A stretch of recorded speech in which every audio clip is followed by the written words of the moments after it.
Yes, the all-enduring Hawksbee and Jacobs somehow still alive after all these years. We're with you through until 4. Here on talkSPORT, where this afternoon, Andy, what's coming up? Well, coming up over the next 3 hours, both Troy Deeney and Danny Kelly join us to look at the major talking points from the FA Cup weekend.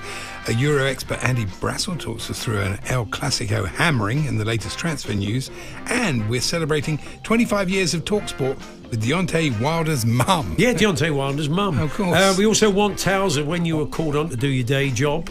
And we're joined in the studio by the pretty deadly tag team of Elton Prince and Kit Wilson. Oh, yes.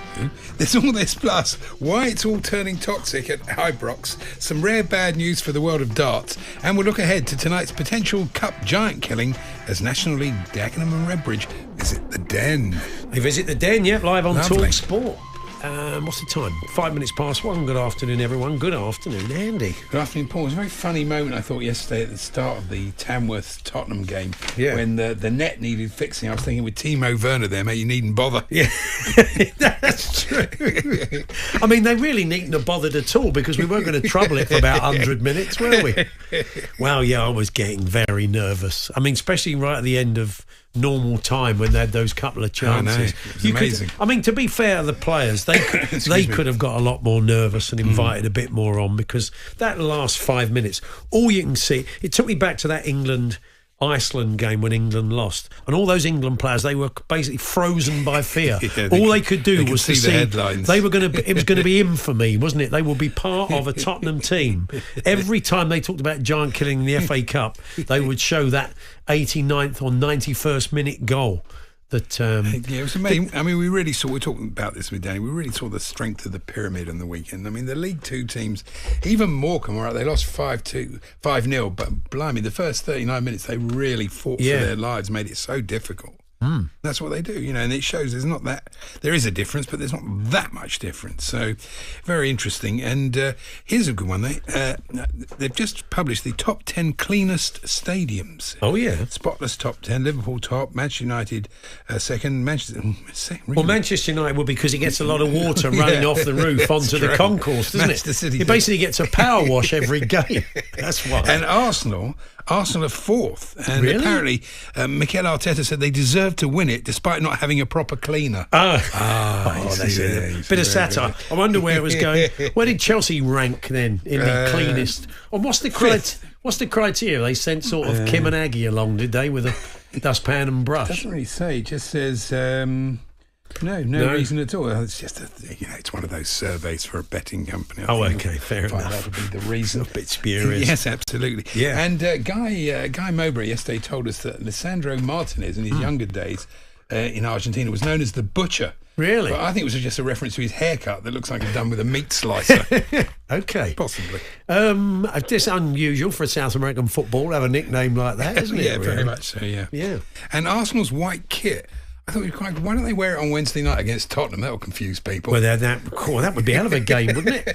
Imagine if they just, It's for a very good cause. I mean, is a good we're cause, lucky enough to judge the Willow Foundation Awards, and they have a community award, and Arsenal always have very strong community links and charity links. So that was what that was all about yesterday. One of the things about the third round that I always enjoy is on Match of the Day, when it's the moment in the sun for the local radio guys. Yeah, it's great, when isn't it's it? a big game. Yeah. Like, for example, no one thought Exeter versus Oxford was going to be, second on Match of the Day. So they had to use the BBC Radio Oxford commentary. Yeah. And there were three. There were Radio Lincolnshire and Radio Blackburn. They all had their moment in the sun. Yeah. So that was and nice. they are quite biased commentaries, aren't they? They are. Oh, yeah. What was the game where there was a sending off? And it was a dodgy sending off. And whoever was doing the COCOM said, there's a lot wrong with that. Yeah. I mean, it was really... There was a little bit of editorialising going on. Yeah. So our old mate Dave Higson, didn't he? When, for Bolton. Was it Bolton? Yeah. Ding Dong Do, wasn't it? Yeah. And Accrington's forward Donald Love, I must remember him next time doing the birthday spread. It will come in very useful Yes, for me. I'm sure he certainly will. But it was a big question. Good weekend. A game for Emmanuel Agbadou, who plays for Wolves now, of course. He lifted up his shirt and had, I think, half of the Bible on a T-shirt. But I wonder if they've got a song for him yet. Yeah, exactly. I'd like to think they have. Yeah, involving the number he wears as well. Beautiful. And Emma Raducanu says she wants to learn from Luke Littler. Oh, okay. Well, don't get a Rolex and a Porsche on the back of one win and then try taking your family to Benidorm. That's it. For a bit of normality. Maybe the Raducanu family need to have a week in Benidorm. I think Luke. they do. Yeah. Honestly. Marvellous. Thank you. So, one of the stories we hope to talk about today is a footballer who's playing in a game and all the lights went off. So, excuse me, this is the flood. Not all the lights. One of the floodlights went out. Liam Smith was playing for Sittingbourne FC, and we may catch up with him later on. And they were hoping to get to the 5th round of the FA Trophy for the first time in their history. Suddenly, one of the lights went off, and because Liam's a spark, he got on the tools. Excuse me. I'm getting quite emotional. Got a bit of a cold, sorry. So, yeah, he got on the tools and fixed it. He said to the chairman he's going to be putting an invoice in. It's double time because it was the weekend. But we just wondered if you've been out and about, but you have to do your day job. Doing your day job away from your day job. Well, the bloke who fixed the net at Tamworth, that's not really his day job, is he? No, his day job, he works in Zara.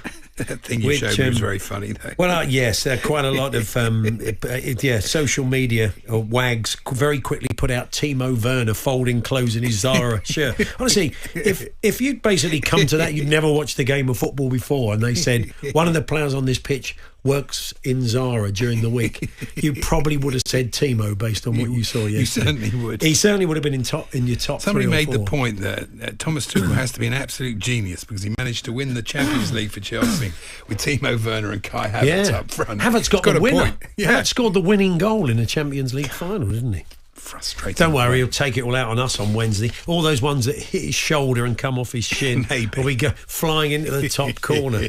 Definitely. Anyway, it's a busy week of football. We got more or less. Well, we have got a full programme Tuesday, Wednesday, and Thursday. And we'll hear from some of the managers a little bit later. I think it was 4 matches tomorrow, so all the gaffers would have said something today. So we'll see what they're up to. And then, the big game, of course, is Forest versus Liverpool.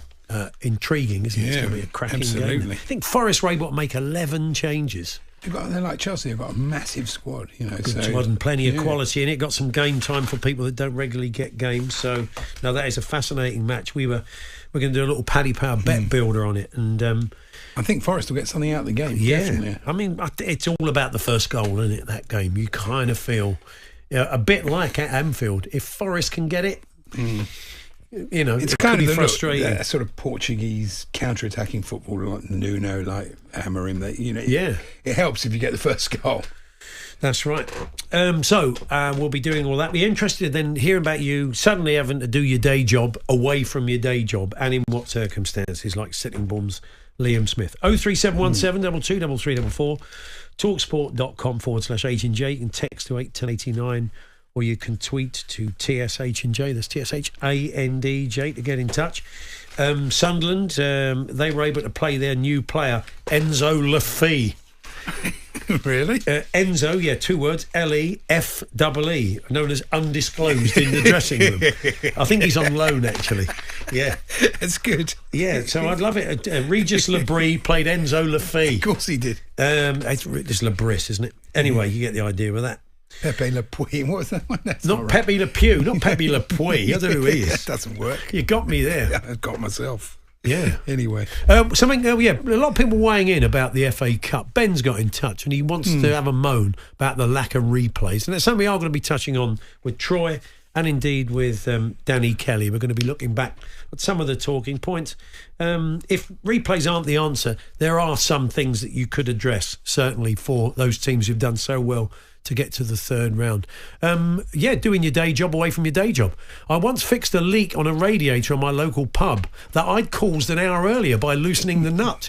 Got 3 pints of lager That's ridiculous. all night. That's a terrible story. It's a bit like the old story the Glazers used to throw a brick through the window with their business card attached to it. Talksport.com, text 81089, TSH&J to get in touch this afternoon. We've got questions coming in for Pretty Deadly. Oh, right. Okay. Yes, okay. Got the 1,000-yard stare from Andy. Andy's tag team would be called 1,000-yard stare. Yes. Well, I don't think wrestling's a sport, but there we go. That's just me. Fair enough. 03717 Well, it isn't. It's sports entertainment, but it's very popular. Oh, and yeah. the two guys coming in, they've done very well. So ballroom dancing, but we don't talk about it on talkSPORT, do we? But there we go. I don't know. How many have we had in?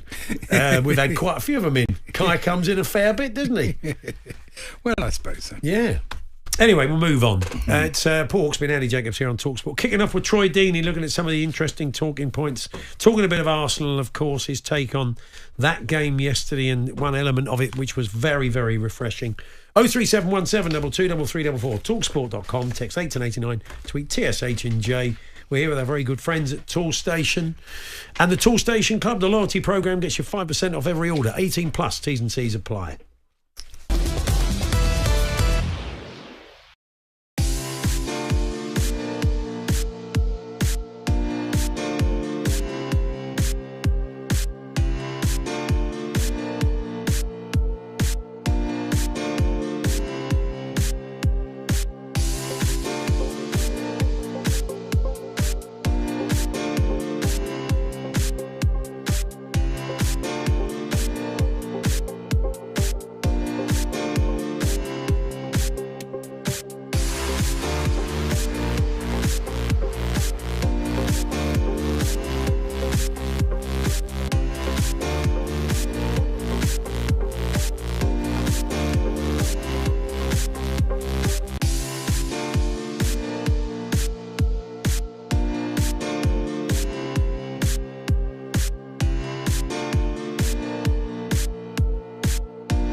Paul Hawksbee Andy Jacobs here on talkSPORT. Time to reflect once again on the FA Cup. And whilst watching the game yesterday afternoon, I sent Andy a message saying, how refreshing is it watching two Premier League teams without VAR?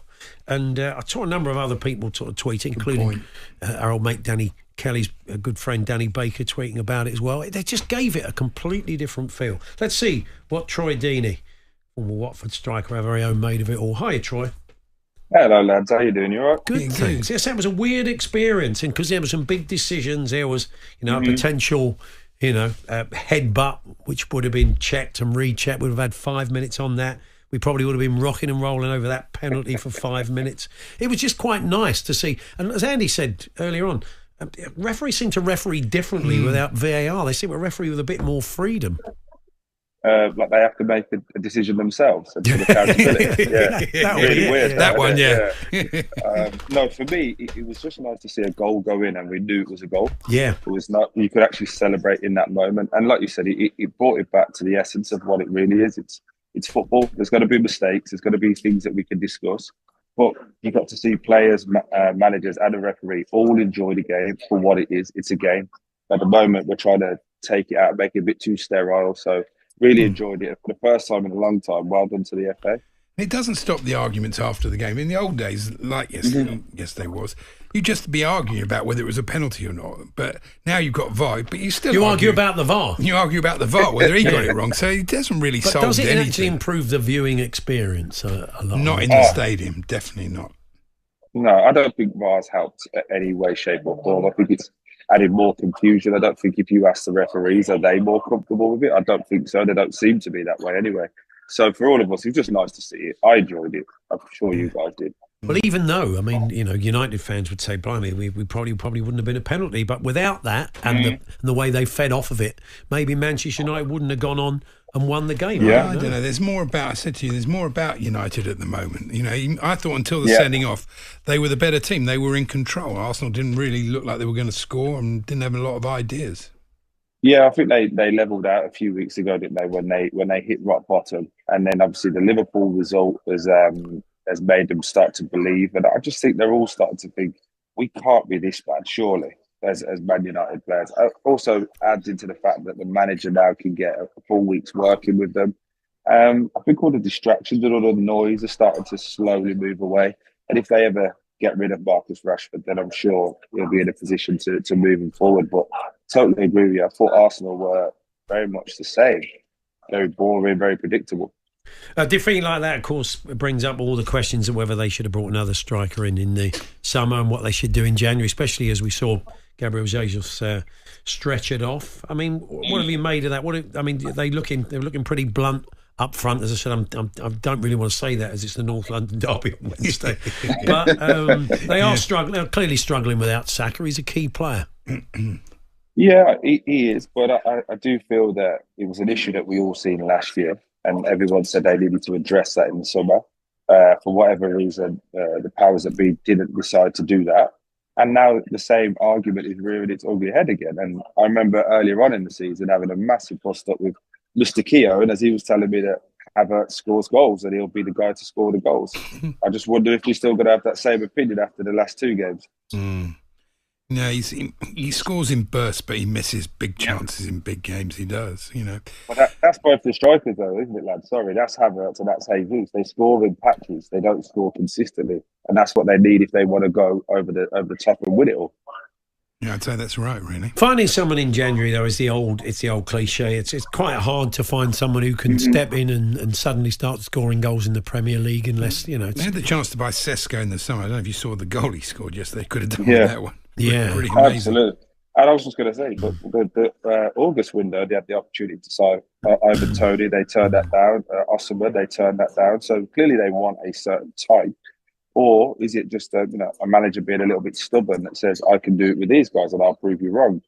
At this moment in time, again, don't want to say too much because I'm like you. I think the game midweek against Spurs is huge, not only for the North London derby, but I think you're going to start seeing some real difficult questions being asked to Arteta, and he's already spiky at the best of times, shall we say. So I can see him being really spiky. But they could, Spurs are a bit vulnerable to set plays, and that is their strength. But I noticed something yesterday, though, and I'm actually not just yesterday, but in the past few weeks, the way Arsenal approach corners is so much like American football. Their set place piece coach has definitely been watching American football, because they set everybody in motion like an NFL team sends the wide receivers in motion. And I noticed United did what NFL defences do.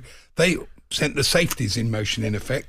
They all ran with them. No, but it's true. Yeah. Every time they made a run, they ran with them. That's why they were able to defend those set plays, I thought. Do you remember the good old days when you just go and head it? Yeah. It's crazy, isn't it? Yeah. I think when you get into this realm of like set piece coach and how good they are, let's break it down. I think we've even did it a few weeks ago. They've got 3 people in Odegaard, Saka, and Declan Rice who can put the ball 9 times out of 10 into an area that they want. And then they've got 3 big lads in Gabriel, Saliba, and potentially Havertz that want to go and head the ball. It's nothing. It's not new. And now people don't want to head the ball, but you come up against the back-to-back game. You come up against teams with Newcastle with Dan Burn, Joe Linton, big guys, and Man United with Lit and Harry Maguire that go on then, we'll head it. And funny enough, they don't score. It's crazy. Don't need too much analytics for that. Maybe. We're going to start getting Saliba shouting things like 24, 15, 36, and then they're all going to start running about. Now, we saw in some of the games, the big guns brought off the bench. A lot of teams put out weakened sides, loaded the bench, hope they could get it done by the second string. Tottenham had to do it, Newcastle had to do it, and Bruno and Anthony Gordon had to come on to get past Bromley. Didn't work as well for Brentford, of course. Veteran and Bremo came on, but they still didn't get the result. I mean, I just wondered if you got memories of that, sitting on the bench there, Troy, thinking, am I going to come on or not? Absolutely. Woking away. Third round in the run that we did, we ended up getting to the final. Yeah. I was told, he's going to be on the bench, nothing will happen. And, just be there kind of thing for the lads. And then within 25 minutes, the gaffer's like, start getting warm. So we were 1-0 up, but we wasn't convincing. And then Woking had a bit of a spell where they were causing problems. A bit like Tamworth yesterday. I like how you've just jumped over the fact that Tamworth were giving Spurs a real good run for their money. Absolutely. But then we got to a point where, he said, you're at 60 minutes, you're coming on. And thankfully I scored after 3 minutes and the game was kind of done then. But I think it's just the beauty of the FA Cup. No matter what, Tamworth or Bromley or whoever's playing will always feel we can upset them because they don't know what's coming. And it's great. It's a great competition. For me, it's the best competition in all of European football and world football. And we need to do our best to keep having these types of games. I was at Salford, Man City at Saturday. I was thinking 8-0, it's harsh. But if that was the other way around, imagine that was at Salford and that horrible pitch and seeing what those City guys would have tried to do. I think it could have been a real good game, but it wasn't to be. We're going to get on to replays very shortly. Just a quick one on that. I mean, would you still like to see them, or do you have some kind of sympathy for the fact that a lot of the Premier League sides are having to play too many matches as it is? Oh, I imagine having to play football for your job. Must be hard. No, I would have loved it. I'd have loved to see the Tamworth lads have a replay at Spurs ground. Like, they're never going to get to go there. Other than being paying customers, so that would have been a massive, financially for their team, but secondly for an experience for them. Imagine going there and you didn't get the shirt that you wanted. Where the second leg, I'm pretty sure, if there was a second leg, I'm pretty sure Spurs would have to play their best team to get the job done. So they would have got better shirts, better experience, and they would have enjoyed everything about it. So yeah, for me, bring replays back there. They're a good laugh. Good stuff, Troy. We'll catch up with you soon. All the best. Cheers, lads. See you soon. Troy Deeney there looking at some of the talking points, some of which we'll be expanding on with Danny Kelly when he joins us in a few moments' time. We are going to talk a bit more about replays. It's always a standout name from the third round, always a minor player you've never heard of before, and we'll be saluting a couple of those. It's a good tribute to the pyramid as well. Some of the League Two teams, all right, they didn't necessarily get the results, most of them, but they certainly put up a great fight in lots of games. Still to come tonight, live on talkSPORT. It is Millwall versus Dagenham and Redbridge, and we'll see if there's a potential giant killing there, and we'll be looking ahead to that one later in the show.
After nearly 134 years, Everton are finally bidding farewell to Goodison Park. A new home stadium awaits them in Bramley Moor Dock, a historic site on the River Mersey.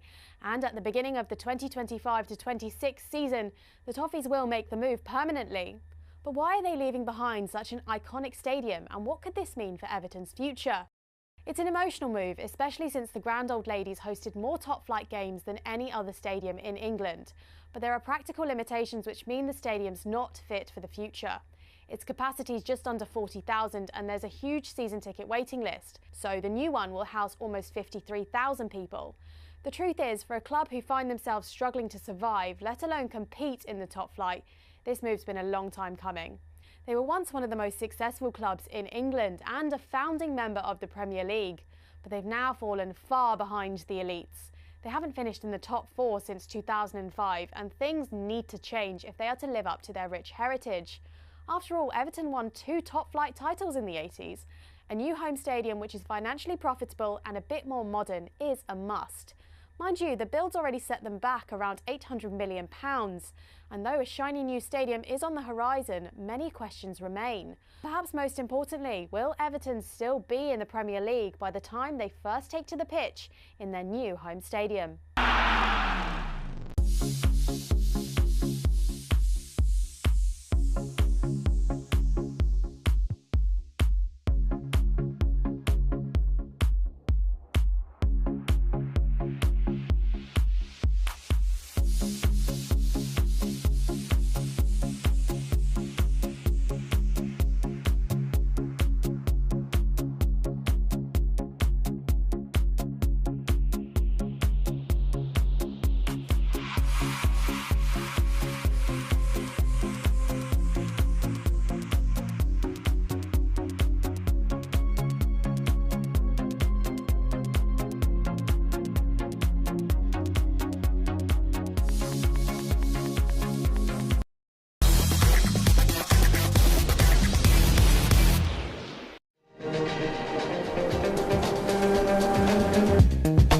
Off the back of Sittingbourne's Liam Smith, who had to turn spark to get one of the floodlights on when he was playing for Sittingbourne in the FA Trophy. We wondered about the time you had to do your day job away from your day job.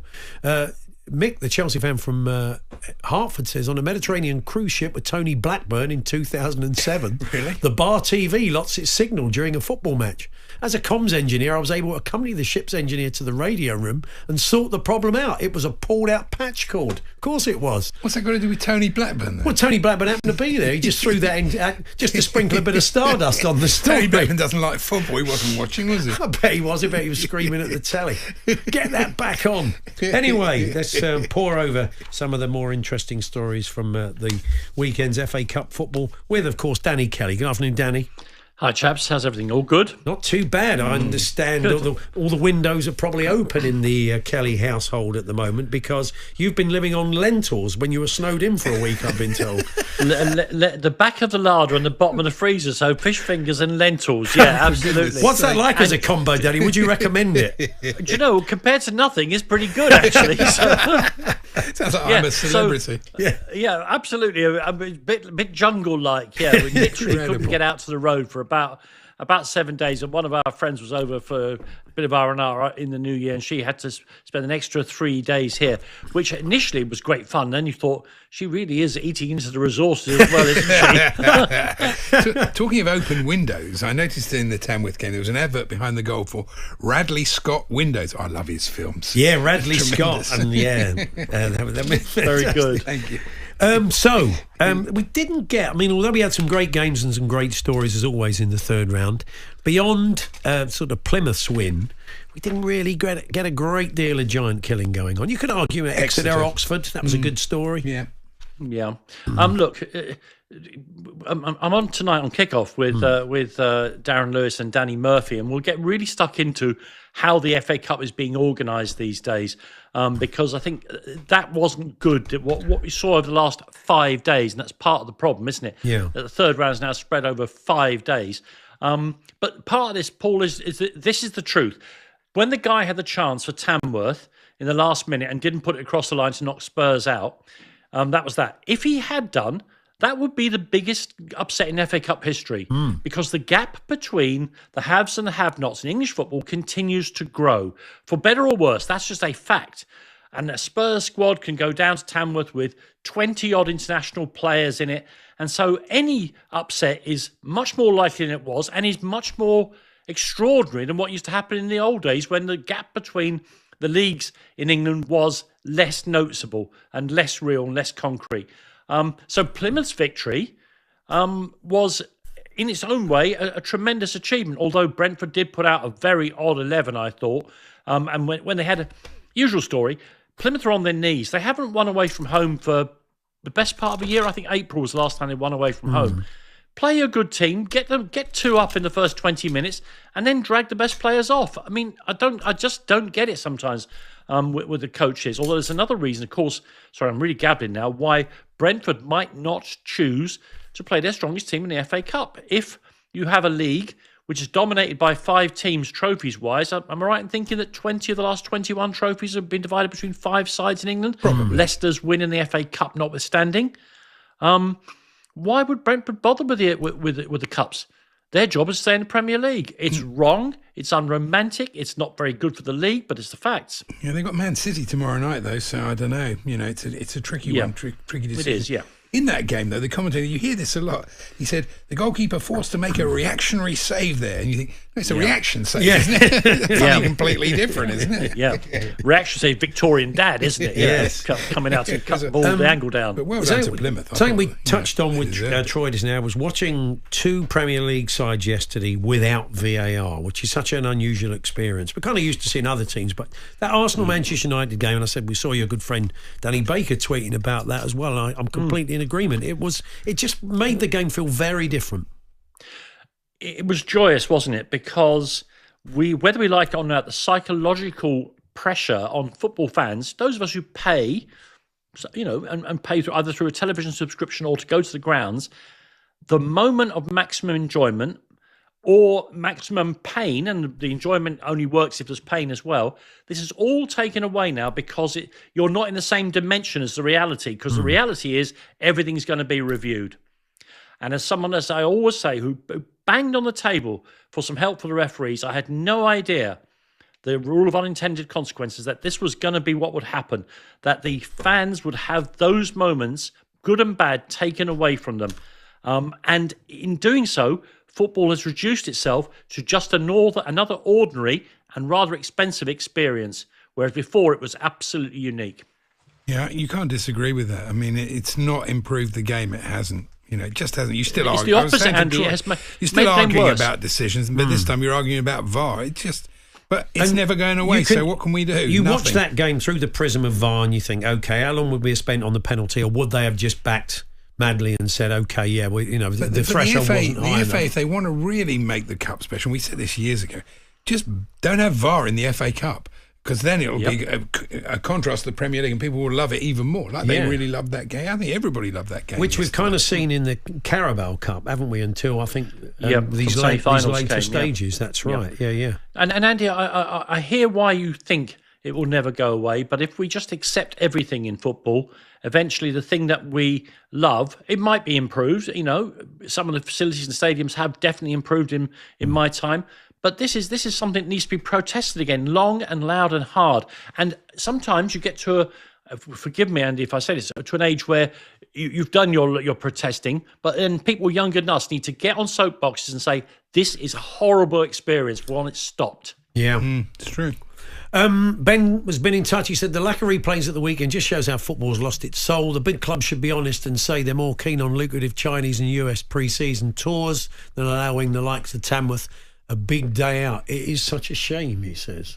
Yeah, the point, though, that Tamworth wouldn't have probably been in the competition if there had been replays. I don't know. It's a difficult one, really. I'm not so fussed about that. They had their day in the sun and they did tremendously well. I thought your colleague on View from the Lane podcast, James Moore, had a good point. If you're not going to have replays, which I don't think we're going to go back to, and even Ange Postecoglou said, we've got a real fixture backlog at the moment. James was saying that maybe they need to counterbalance everything, rejig the prize money so teams that win in qualifying or first, second rounds get more. For example, nobody needs 2 million for winning the final. And he's absolutely right. Maybe a fairer share further down the food chain, and a team like Tamworth, by getting to the third round, deserve a little bit more of the pie. Is there a case, though, for not having extra time? You know, then Tamworth would have gone to penalties that game, and then Tamworth would have an equal chance. You're right, Danny. You did sense as soon as Spurs got into extra time, they would get tired, and Tottenham, having put a lot of big guns on, would find a way. Sure. There's all kinds of things that the FA needs to deal with here. Now, first of all, let's be honest about this. The FA is responsible for all football clubs who are associated to it. That is what it stands for. It is not there to kowtow to the big 5, 6, 7 or 8, whatever it is. Tamworth are just as important as Manchester United, and that is what the FA should believe. So to mess around with the third round because that's what the big clubs wanted, it's a shame on them, actually. Now, about the replays, I think there's a really good argument for having replays. I actually think there are other arguments. You know, on the day the draw is made, at the moment the draw is made, the team who is lowest should have the choice of being home or away. So Tamworth can choose between giving their home fans a tremendous day and taking Spurs to the brink of defeat, or going to White Hart Lane with the greater possibility of defeat, but the certainty of earning, if Kieran Maguire is right, the best part of £1 million. Now, I know that's turning the non-league clubs into Premier League clubs and worrying about money, but that would actually ensure their existence for probably another 3 or 4 seasons. I also, since I'm on my high horse, and I'll do more of this at 7 o'clock, spreading, never mind it's not the first weekend in January, which is where the FA Cup third round traditionally has been, but to spread it out over 5 days, we worry about the players getting fatigued. What about us, the fans? Yeah.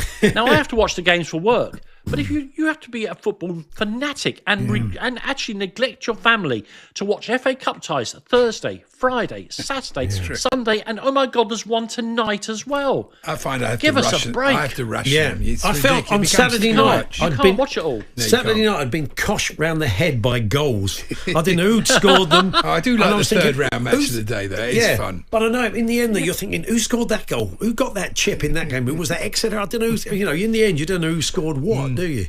Play all the games on one day, and you'd have match day 3.5 hours. Brilliant. I definitely compared to what I've tried to do while getting a little bit of side eye domestically over the last 5 days. You know, it's ridiculous. Andy Jacobs is going to tell us. He's going to reveal he was had a little flutter on in the FA Cup very shortly. We're going to look at some of the heroes of the third round. We wonder just how scared Danny was in that Tamworth game as a Tottenham fan. And could a cup run be good for Saints? It's probably too late to completely turn things around in the league, but the draw's not been too unkind to them. Burnley at home in the fourth round. So we'll be chatting about that. And if you want to get in touch and join the conversation around VAR in the FA Cup and replays, etc., talksport.com/H&J, text to 81089, tweet to TSH&J. We're here with our good friends at the Toolstation Club. Free to join, easy to save, and open to all. 18 plus. T's and C's apply.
Good afternoon, Paul Hawksbee Andy Jacobs here on talkSPORT. Danny Kelly's with us. We're looking at some of the talking points from the FA Cup weekend, third round weekend. And Danny, we're all of an age, us three, sadly, to remember the leatherhead lip, Chris Kelly, who was Chris Kelly, yeah. They took on Millwall, of course, and he got a certain amount of notoriety. He was a bit of a fancy Dan-like footballer, and he caught the eye. And and this round's one, not so much a fancy Dan, but a very, very solid defensive display by Hayden Hollis, who got Ali McCoy's match of the day in the Tamworth Spurs game. Just dealt with everything. A great defensive. What do you mean man of the match? What did I say? Match of the day. Oh, man, I've lost the plot today. Ali McCoy's match of the day. Well, yeah. I hope I'm not breaking the confidence there. No, of course not. No. He's very much our man. Man of the match, yes, Danny, sorry. Well, yeah, he managed on a highly televised event to do 2 Cruyff turns around the Spurs defence. He also, as I understand it, got himself perhaps ill-advisedly involved with the Spurs fans. And whereas Ange Postecoglou took the none-too-gentle ribbing of the Tamworth Massive pretty well and invited them like a fielder in a test match to do their worst. Yes. Apparently our friend at centre-back went over to one or two of the comments from the Spurs fans and said, come and have a go if you're hard enough in the middle of a football match. That's good. He had that look about him, didn't he? And certainly Timo Werner wasn't having the best of him, so we put it no stronger than that. It was... Look, they were all great Tamworth players. Credit where it's due to them. The chap on the left wing who proved he could A, fix the crossbar, and B, take on Pedro Porro was fantastic as well. Although, in the end, look, this is a nuts thing to say about that game. Tamworth will look back on it, some of them, as a lost opportunity. By the end of the game, Spurs' back five consisted of a goalkeeper making his second appearance, a left back making his first start for 3 years, a midfield player and teenage midfielder, a right back playing centre back, and a man who's played about 2.5 million minutes of football this season. And when that chance fell to them in the 89th minute, deep breath. They'll think we could have won that game. Tamworth. They could have done, absolutely. Yeah. I did enjoy in the Leeds-Harrogate game, which was a tremendous effort by Harrogate with 6 players out, and should have had a pen at 0-0. But Stephen Warnock, who was commentating with Jonathan Pearce, mentioned Betty's Tea Room. Oh, yeah. I think you've got to. He's looking for a... I once went there twice in one day. No, actually, the one in York. You had lunch there and dinner there. Yeah. Did you? You didn't have the same thing. You didn't have the lentil and fish fingers again, did you? No. I think I did have the rosti. It was emergencies very nice. only. I tell you, Paul, that recipe, emergency only. Yeah. Now, where were we? It's a chance to third round off on this stage of a competition. As we said, Forest made 11 changes, and we'll come on to Forest in a minute. But we saw Solly March back. He's got very limited game time at the moment. Brighton player come back from injury. We saw Lewis Miley, who's been fantastic. It was great for Newcastle, then got a very bad injury. But I saw some Newcastle fans saying, wow, who's this bulked up version? He's obviously been doing a lot of work in the gym. They reckon he's sort of twice the size of the player he was before. But it is an opportunity for some players to get some game time and see a few old faces again.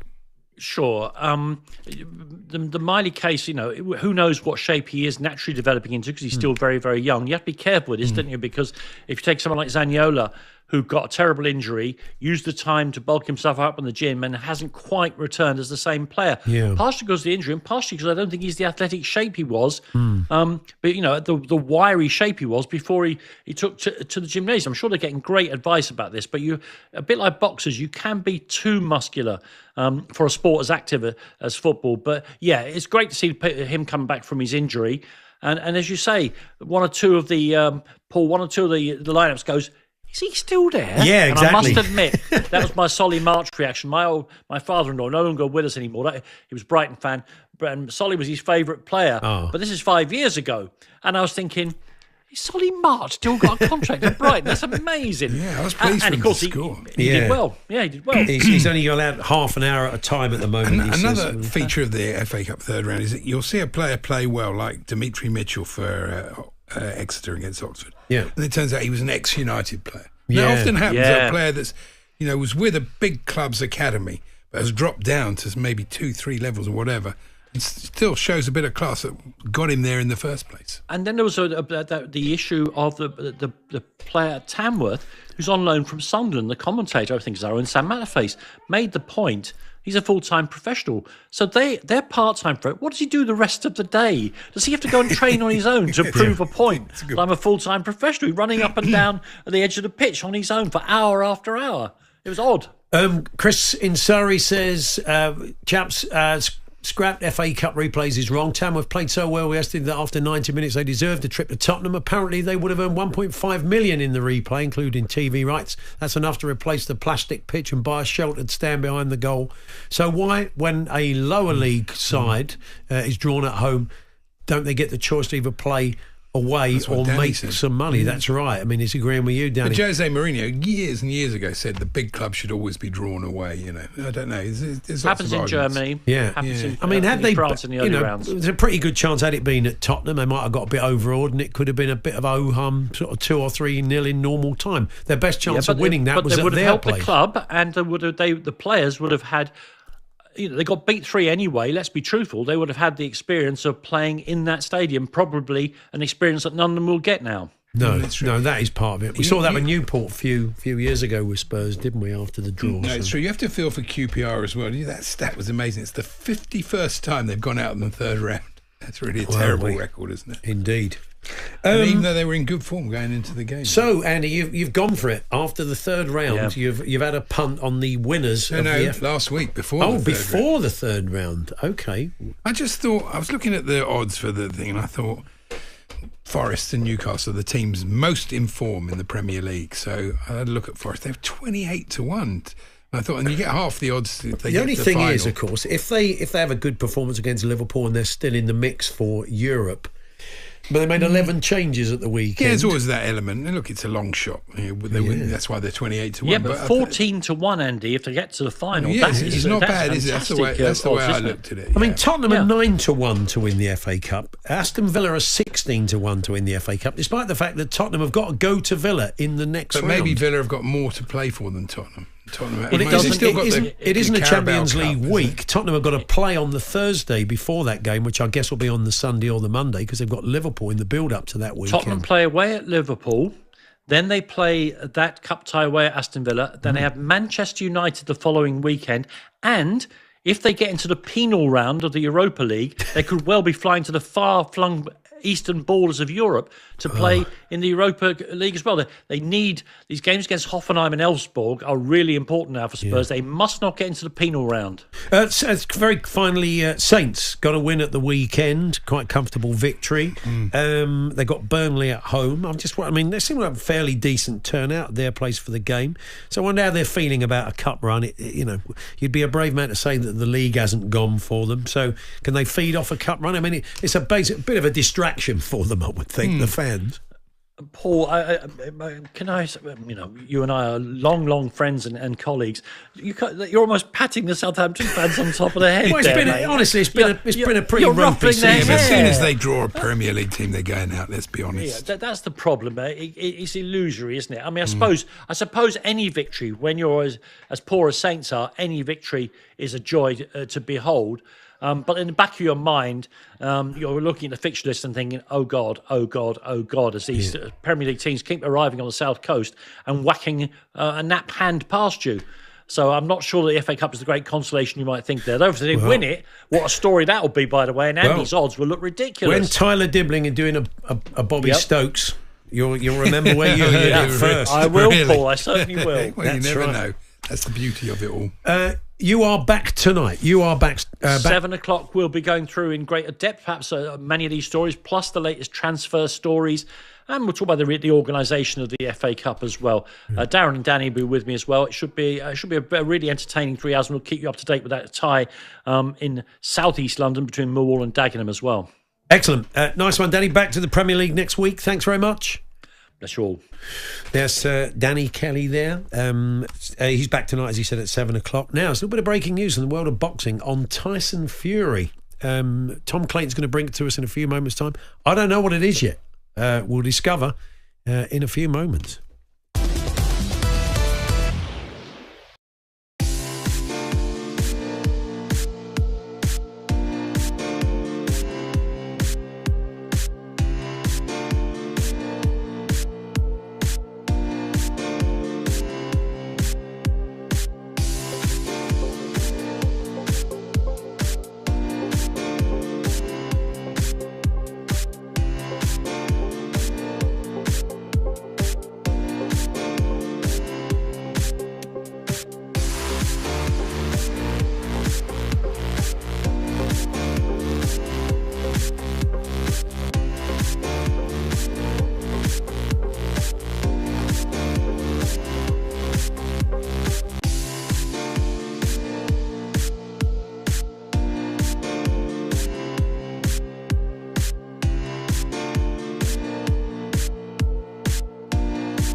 the Ryder Cup.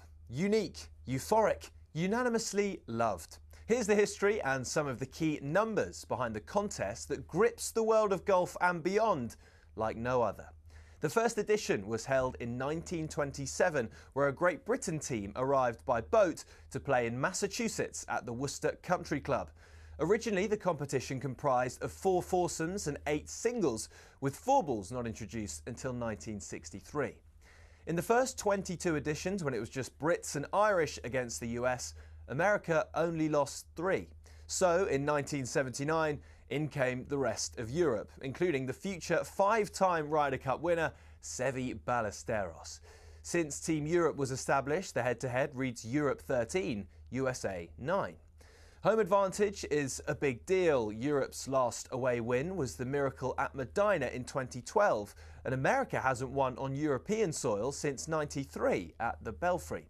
It's accepted that both teams tailor their home courses to suit their own players. For example, in Paris in 2018, Thomas Bjorn asked for the rough to be kept extra long beyond the green to target the big booming American drives. 10 years earlier, Paul Azinger did the opposite, and the Valhalla rough was trimmed right down. On both occasions, the home side were resounding winners. So what about the money? The most recent Ryder Cup in Rome drew in a record 271,000 spectators and boosted the Italian economy by €262 million. In the US, the PGA America TV deal with NBC is worth $440 million. But no Ryder Cup revenue has ever gone directly to individual players. That's until now. In 2025, for the first time ever, the US team will each receive a fee for playing in New York. Of course, in Rome, legend has it Patrick Cantley refused to wear his cap because he wasn't being paid to wear it, though he insisted it simply didn't fit. Either way, Team Europe have made it clear they're more than happy to keep playing for the sheer thrill, joy and prestige of the Ryder Cup.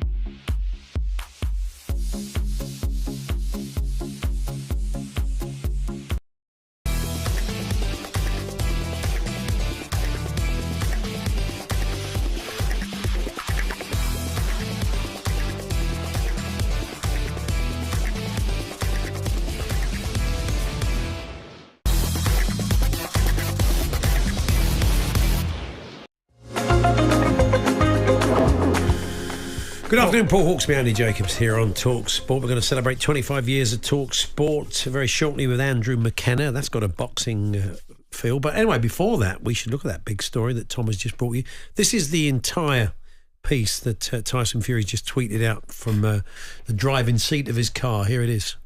I'd like to announce my retirement from boxing. It's been a blast. I've loved every single minute of it. And I'm going to end with this. Dick Turpin wore a mask. God bless everybody. See you on the other side. Get up! What a load of nonsense. Honestly, the bloke's ridiculous, isn't he? He's not going to retire. He isn't. One of our top team on the world of boxing, Adam Cattrall, joins us now. Good afternoon, Adam. Oh, we've just lost him. Well, look, we'll see what Adam makes of it. I mean, that Dick Turpin comment. Well, you're right. I mean, that's obviously he's not getting the money. He's not getting the money he wants for the Anthony Joshua fight. Yeah, I think he has just come out of a meeting. It's called a negotiating position. Yes, exactly. In a fit of pique, sat there in his car, thought, okay, I'll get things moving. I'll say I'm retiring. It's probably a share of the purse thing, isn't it? Definitely. So we're going to get Adam back in a moment. That can be the only reason you'd say the Dick Turpin thing. Yeah, I mean, exactly. What else? Exactly. So I mean, the idea is he will. Of course, he'll retire one day, but it won't be before he's 40. I don't think he'd certainly do it in that way. That sounds like a sort of angry reaction to something that has. That he's received in terms of an offer for those fights, because the feeling and Anthony Joshua was saying, didn't we, at the big Ring magazine event the other day, that it's definitely on this year. But Tyson Fury shouldn't it be 50-50 between them? Shouldn't that be the split? And well, we'll ask. Neither of them brings more to the party than the other one, I don't think, at this point. We'll ask Adam in a moment. These are all the questions we can put to Adam Cattrall in a few moments' time. So we are still working on it. Is he there? Okay, What he's happened? not. Okay. So I'm loath to go into anything else because it is quite a big story, of course. So yeah, we'll see what happens, but it does seem fairly nonsensical to suggest that he would decide to pack up his career like that.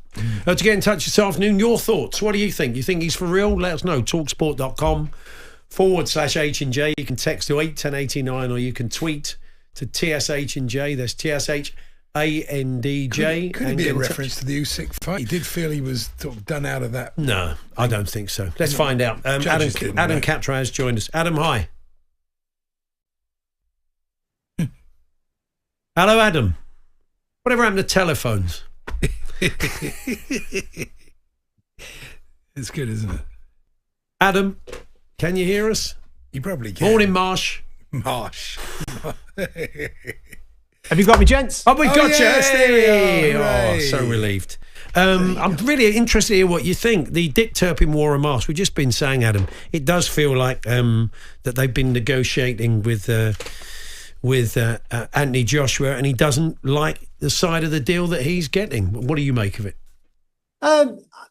No, that's not where I'm at with this. I've always kind of said that it's all well and good. Everybody's been talking about the Anthony Joshua fight because I think that makes an awful lot of sense right at this moment in time for Tyson Fury and British boxing, and every one of us wants to see that fight. Of course we do, to kind of put a nice little bow on this era.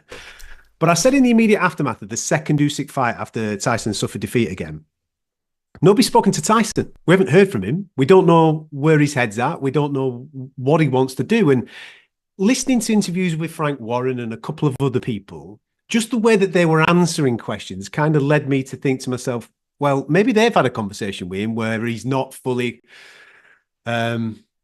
digested what happened in December. Maybe it's going to take a little bit of time to digest what happened in December. And maybe there is a question as to whether he wants to continue, because Tyson Fury's used to fighting for all the belts, isn't he? He's used to fighting for all the marbles. Now, to fight Anthony Joshua, don't get me wrong, there's a lot of money involved in that, so the financial recompense will be brilliant, but it's not for a world title anymore. Now, I get it from our point of view. We want to see it, and it is the fight, absolutely, that every single British fight fan wants to make. But if the fire's not burning for him in order to go and do it, then I fully support him no longer being in boxing. One thing that I will say on this is Tyson Fury. We have been here before with him. Yeah. He has, in the immediate aftermath of beating Dillian White, if we all remember, he came out, he said, right, that's it, that's me done, I'm out of here, I've retired, thank you very much, I've gone. 6 months later, he's fighting Derek Chisora. So I still think the defeat to Alexander Usyk is raw. I still think he's processing that scenario. We've got a reaction from him today, which obviously is going to create loads of conversation between boxing fight fans and maybe a bit of disappointment, because obviously they all want to see the Anthony Joshua fight. But like I said, we've been here before, so I would not be surprised if in 6 months' time, 9 months' time, Turkey El Sheikh got a big checkbook out for him and he says, come on, man, let's rock and roll. Yeah, so let's what's get this the fight Dick on. Turpin comment about it sounds as if Andy just said, could it be the result in Usyk fight? Maybe you're hinting at that, Adam, but I'd find it hard to believe that he could sit down forensically in the cold light of day, watch that fight and see a world in which he won it. Yeah. Listen, I don't know what goes on in Tyson Fury's head. I don't think anybody knows really what goes on in Tyson Fury's mind. I think anybody that knows what they're watching when it comes to boxing knows full well that when they watched the second fight, he did not win it. It was. Listen, there's rounds in there that are incredibly close. I personally scored it 7-5 in favour of Usyk. I can completely understand why all three judges have scored it 8-4 in favour of Usyk, and I can see why some people may have it slightly wider. I think that might be slightly unfair. But it's a difficult thing for him to process. He's used to being undefeated. He's used to being the main guy. I think off the first fight, he maybe thought to himself that he didn't take it too seriously, and that's the reason as to why he lost. He gave it everything in December, absolutely everything. He took his camp seriously. He came to the party, he gave it everything that he had, and he just came up against the better guy. That's a difficult thing for him to process right now. And I still do genuinely think that it's raw. And the decision today to call time on his career is one of those that I do kind of take with a tiny little bit of a pinch of salt, because it's Tyson Fury and we've been here before. And maybe the fact that he's done it while sitting in his car and just, it feels like a bit more fit of peak. I mean, I think if, he's had a great career and you kind of think there maybe would be a press conference. I don't know, but he's always been a very difficult man to suss out. This may be it, who knows, but I do tend to agree with you that I'd be very, very surprised if you want to have a flutter on ever seeing him in the ring again. Yeah. I don't think the odds for seeing him on the ring again will be particularly good for you, because I think, you know, people expect this, as you've said, in 6, 8 months, 10 months' time, he'll be back. Yeah, and he said, gents, like when he was interviewed off the back of the Dillian White retirement and he came back for Chisori, he said, listen, I struggled. You know, I am boxing. This is what I've been since I was a kid. I struggle when I'm not getting up and training. I'm struggling when I've not got focus and going towards a particular fight.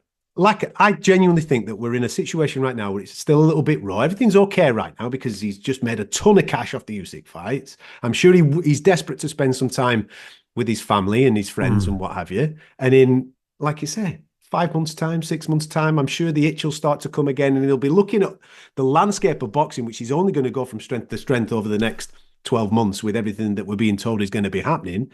And I'm sure that Tyson Fury will want a piece of that pie. And there's a massive fight for him, huge fight with Anthony Joshua. We might try and track down Frank Warren if we can a little bit later on, because it'd be interesting to see what Frank makes of it, or if he knew he was going to do it, or if he's just, this has been impromptu, Adam.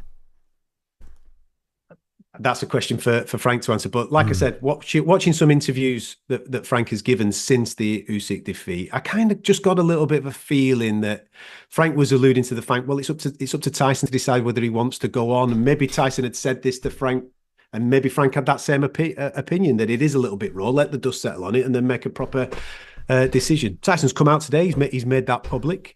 But you're right in what you've just said there. We have been in this situation before. I would not be surprised if in 6 to 9 months' time, Tyson Fury is talking about maybe going again. Good stuff, Adam. Appreciate your time. Thanks very much.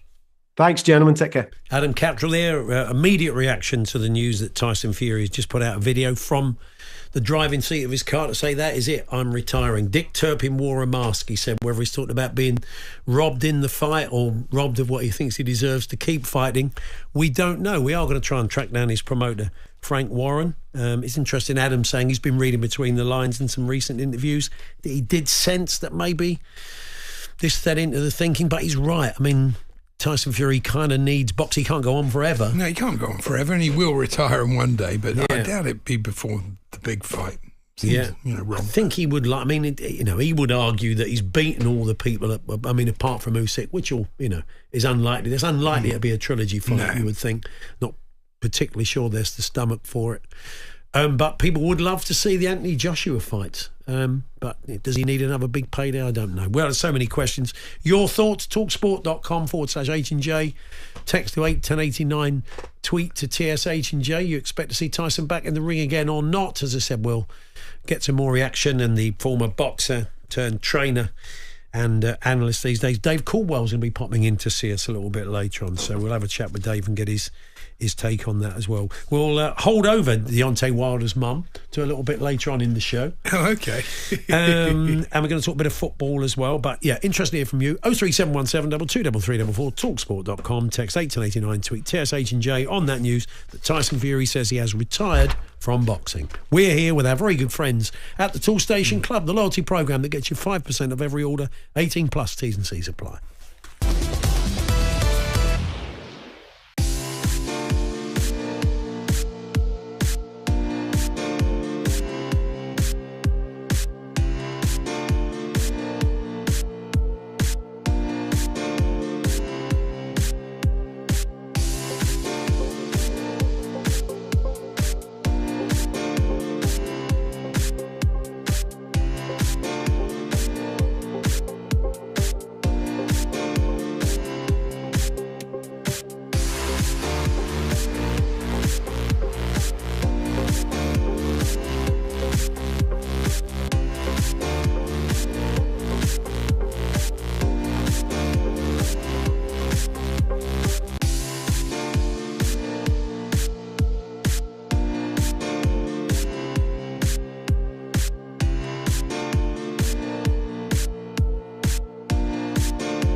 announce my retirement from boxing.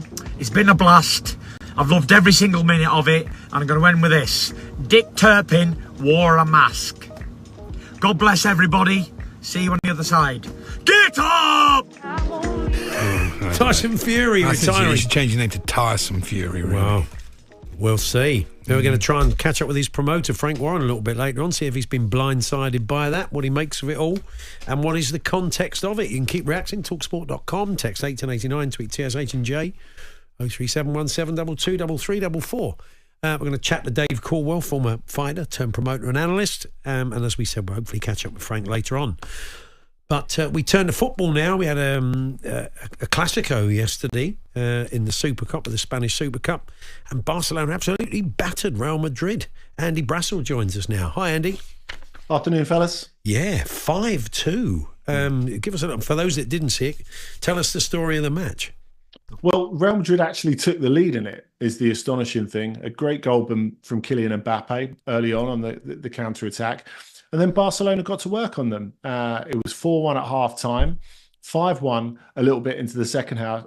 Now, Wojciech Szczesny, who's played both the games out there, started both the games out there in the Supercoppa because, of course, they have a semi-final and a final in this format, just like the Italian clubs do. Their Supercoppa immediately preceded the Spanish Supercoppa.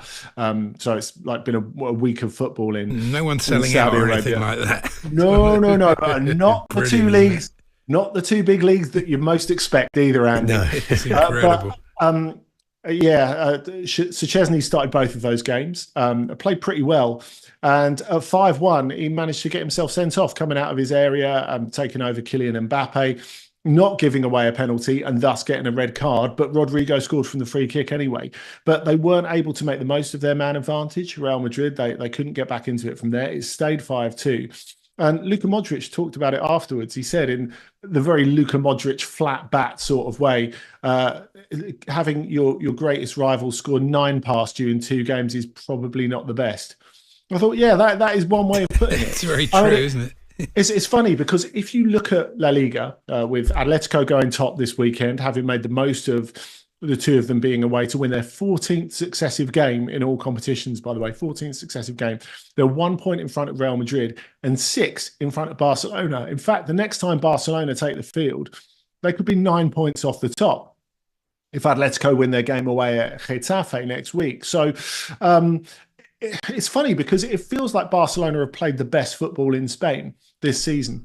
Their best bits have been much better than anyone else's best bits. But because they've had this sort of rogue run in La Liga recently, they find themselves quite a long way off the top. And if Real Madrid can just not overreact to this, which is obviously quite hard to do because it's a match that feels like it means everything, and especially if you've shipped 9-2 to a rival that's playing with great style, Real Madrid are fine for the rest of the season, really, especially bearing in mind they've got a lot of...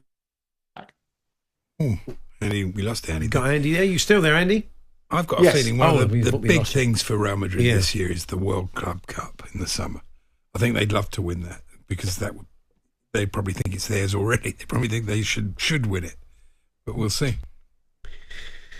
Andy, we're going to have a chat about Kvaratskhelia, who says he wants to leave. It's been a weekend for players going to their managers and saying they want to leave. Carl Walker will come on to him in Italy shortly, but he wants out on Napoli. Where's his most likely destination? It's PSG. It's going to be PSG. Still a bit to go to get it all over the line. But it's really a deal that suits everyone at this moment, I feel. I mean, Antonio Conte spoke in public about how he felt like he'd let the club down by not being able to convince Kvaratskhelia to stay. Kvaratskhelia initially asked to leave in the summer, and Conte said no because he didn't want to lose Osimhen and Kvaratskhelia, who's both of his stars in the same summer. But if you look at how the season's actually unfolded, Napoli are in with a chance of winning Serie A. They won again last night against Verona, 2-0 to stay top, although Inter have 2 games in hand over them, even if they're 5 points behind. And you look at it and you think, Kvaratskhelia has not been their best player or even close to being their best player this season. So he's not nearly as impactful as he was the season before last, which was his first season there, 22-23, of course, where they swept to the title with great style under Luciano Spalletti. Now, the whole ticking time bomb really has been that he came in as a relative unknown to European football, and he's still on that same contract. So he earns €1.5 million a year, which makes him, I think, the 4th or 5th lowest earner in the senior squad. Wow. Now, Napoli did what Napoli always do and don't re-up their players when they should. De Laurentiis is someone who's quite flamboyant, but he's also quite frugal. And really, he should have rewarded him for that title season by giving him a contract extension. He didn't. And the longer they've left it, the less likely it has been that Kvaratskhelia has wanted to sign it. So it's not just about the fact that he's getting a massive raise at PSG and more than Napoli could possibly pay him. It's a bit about respect as well. But like I said, his form it's been like good, but not absolutely world-beating. I do wonder if he's even the right signing for PSG, although that's a different question. You know, he remains a very, very good player. But, you know, they'll be fine without him. Even if they didn't go out and buy a replacement, and of course they've been linked with Rashford, they've been linked with Garnacho, they've been linked with Zhigrova, loads of different wide players. Chiesa, of course, on a loan deal from Liverpool. Loads of different ideas on how they might replace Kvaratskhelia. If he goes, they just bank the money and decide to spend it in the summer. They'll still be challenging for the title this season. One, because of the position they're in. Two, because he's not really that much of a key player for them anymore. Certainly not to the same extent he was. And C, because they've got a really good squad anyway, and they don't have any European fixtures to contend with for the rest of the season. They sell Osimhen and him in the summer. Well, they'll be able to they're going to have a reload. lot of money. They'll have a lot of money. Now, it would seem Marcus Rashford and Kyle Walker could both end up at Milan. They can't end up at the same team. Exactly. When I say in the city, the city, not at the club, because they can't sign two overseas players. But there's some talk of Inter for Walker as well as Milan. Where do you see either of them going? Who's more likely to go to AC? Is it going to be Rashford or Walker? Well, of course, Inter absolutely love a veteran.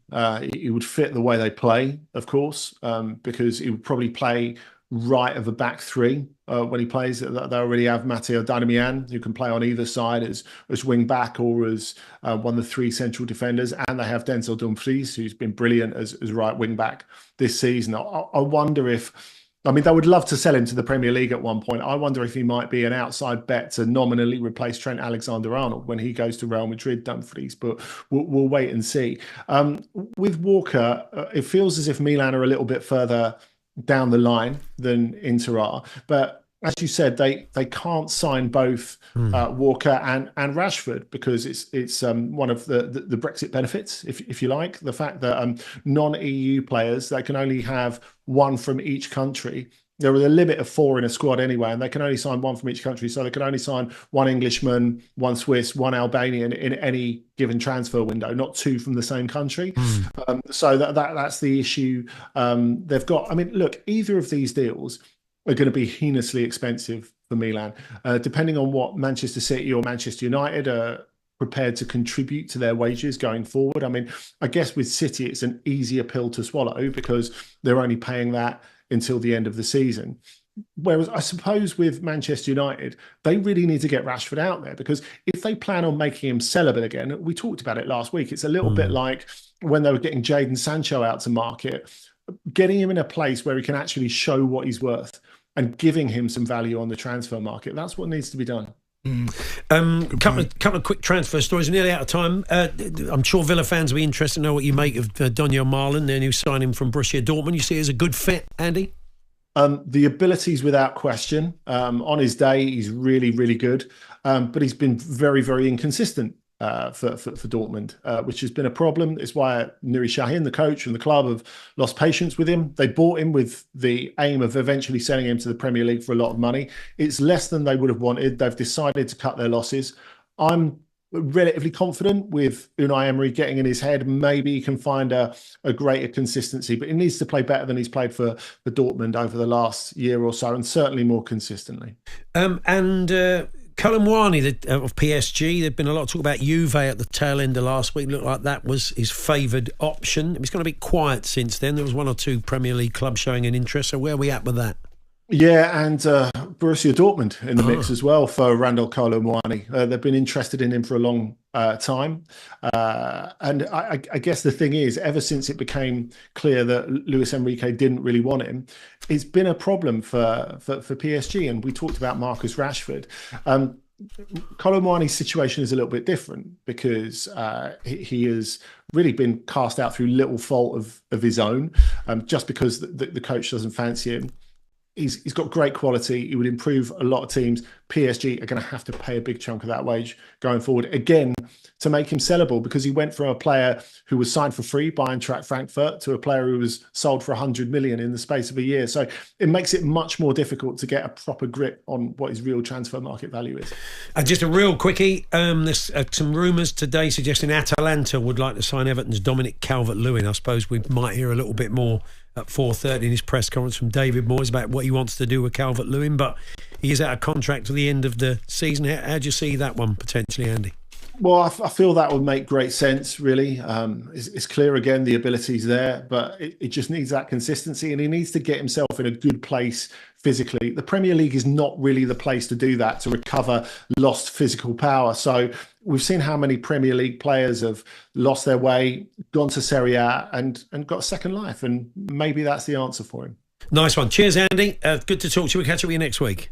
Thank you, guys. Look forward to it. Andy Brassel there, looking at some of the transfer stories and that Classico. So just a reminder of the breaking news of the last half hour. Tyson Fury has sent out a little social media video from the driving seat of his car to say, that is it, I am done. I'm retiring from boxing, adding that Dick Turpin wore a mask. So he's either unhappy with the result against Usyk, feeling he was robbed, or maybe not getting the money he thinks he deserves should those Anthony Joshua fights happen. Well, we'll find out what his promoter makes of it, hopefully in the next half hour. Frank Warren will be joining us. And former fighter turned pundit, promoter, trainer, Dave Caldwell's popping in. We'll see what Dave makes of it all. And interested to hear from you. 03717 223344 talksport.com. Text to 81089. Tweet to TSH&J.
After nearly 134 years, Everton are finally bidding farewell to Goodison Park. A new home stadium awaits them in Bramley Moor Dock, a historic site on the River Mersey. And at the beginning of the 2025-26 season, the Toffees will make the move permanently.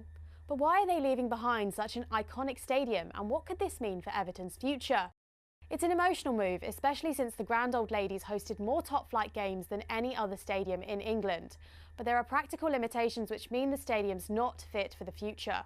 Its capacity is just under 40,000 and there's a huge season ticket waiting list, so the new one will house almost 53,000 people. The truth is, for a club who find themselves struggling to survive, let alone compete in the top flight, this move's been a long time coming. They were once one of the most successful clubs in England and a founding member of the Premier League, but they've now fallen far behind the elites.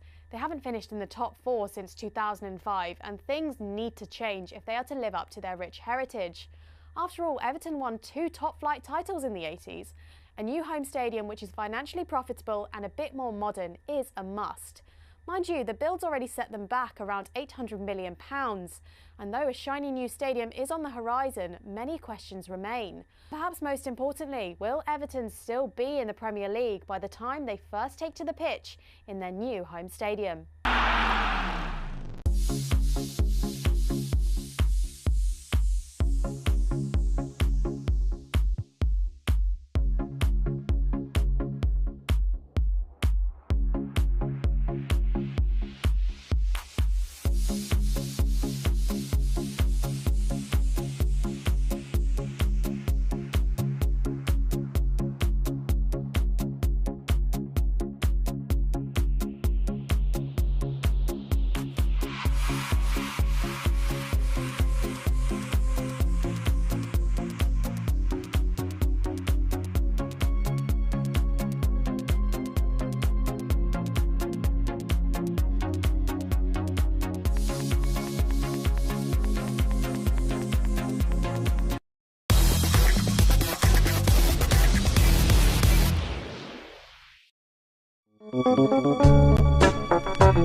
Going to enter the world. We've been talking boxing. We're going to enter the world of WWE now and professional wrestling. Elton Prince and Kit Wilson, Pretty Deadly, the tag team.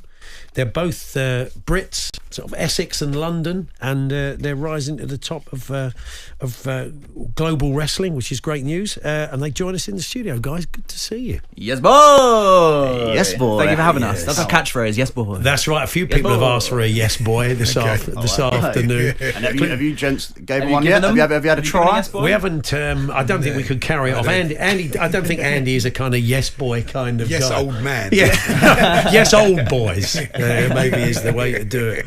So tell us your story. I was reading some stuff. You were sort of wrestling in my neck of the woods not that long ago in Enfield, and then suddenly, like, there you are in all the big rooms. So it's been a fairly meteoric rise.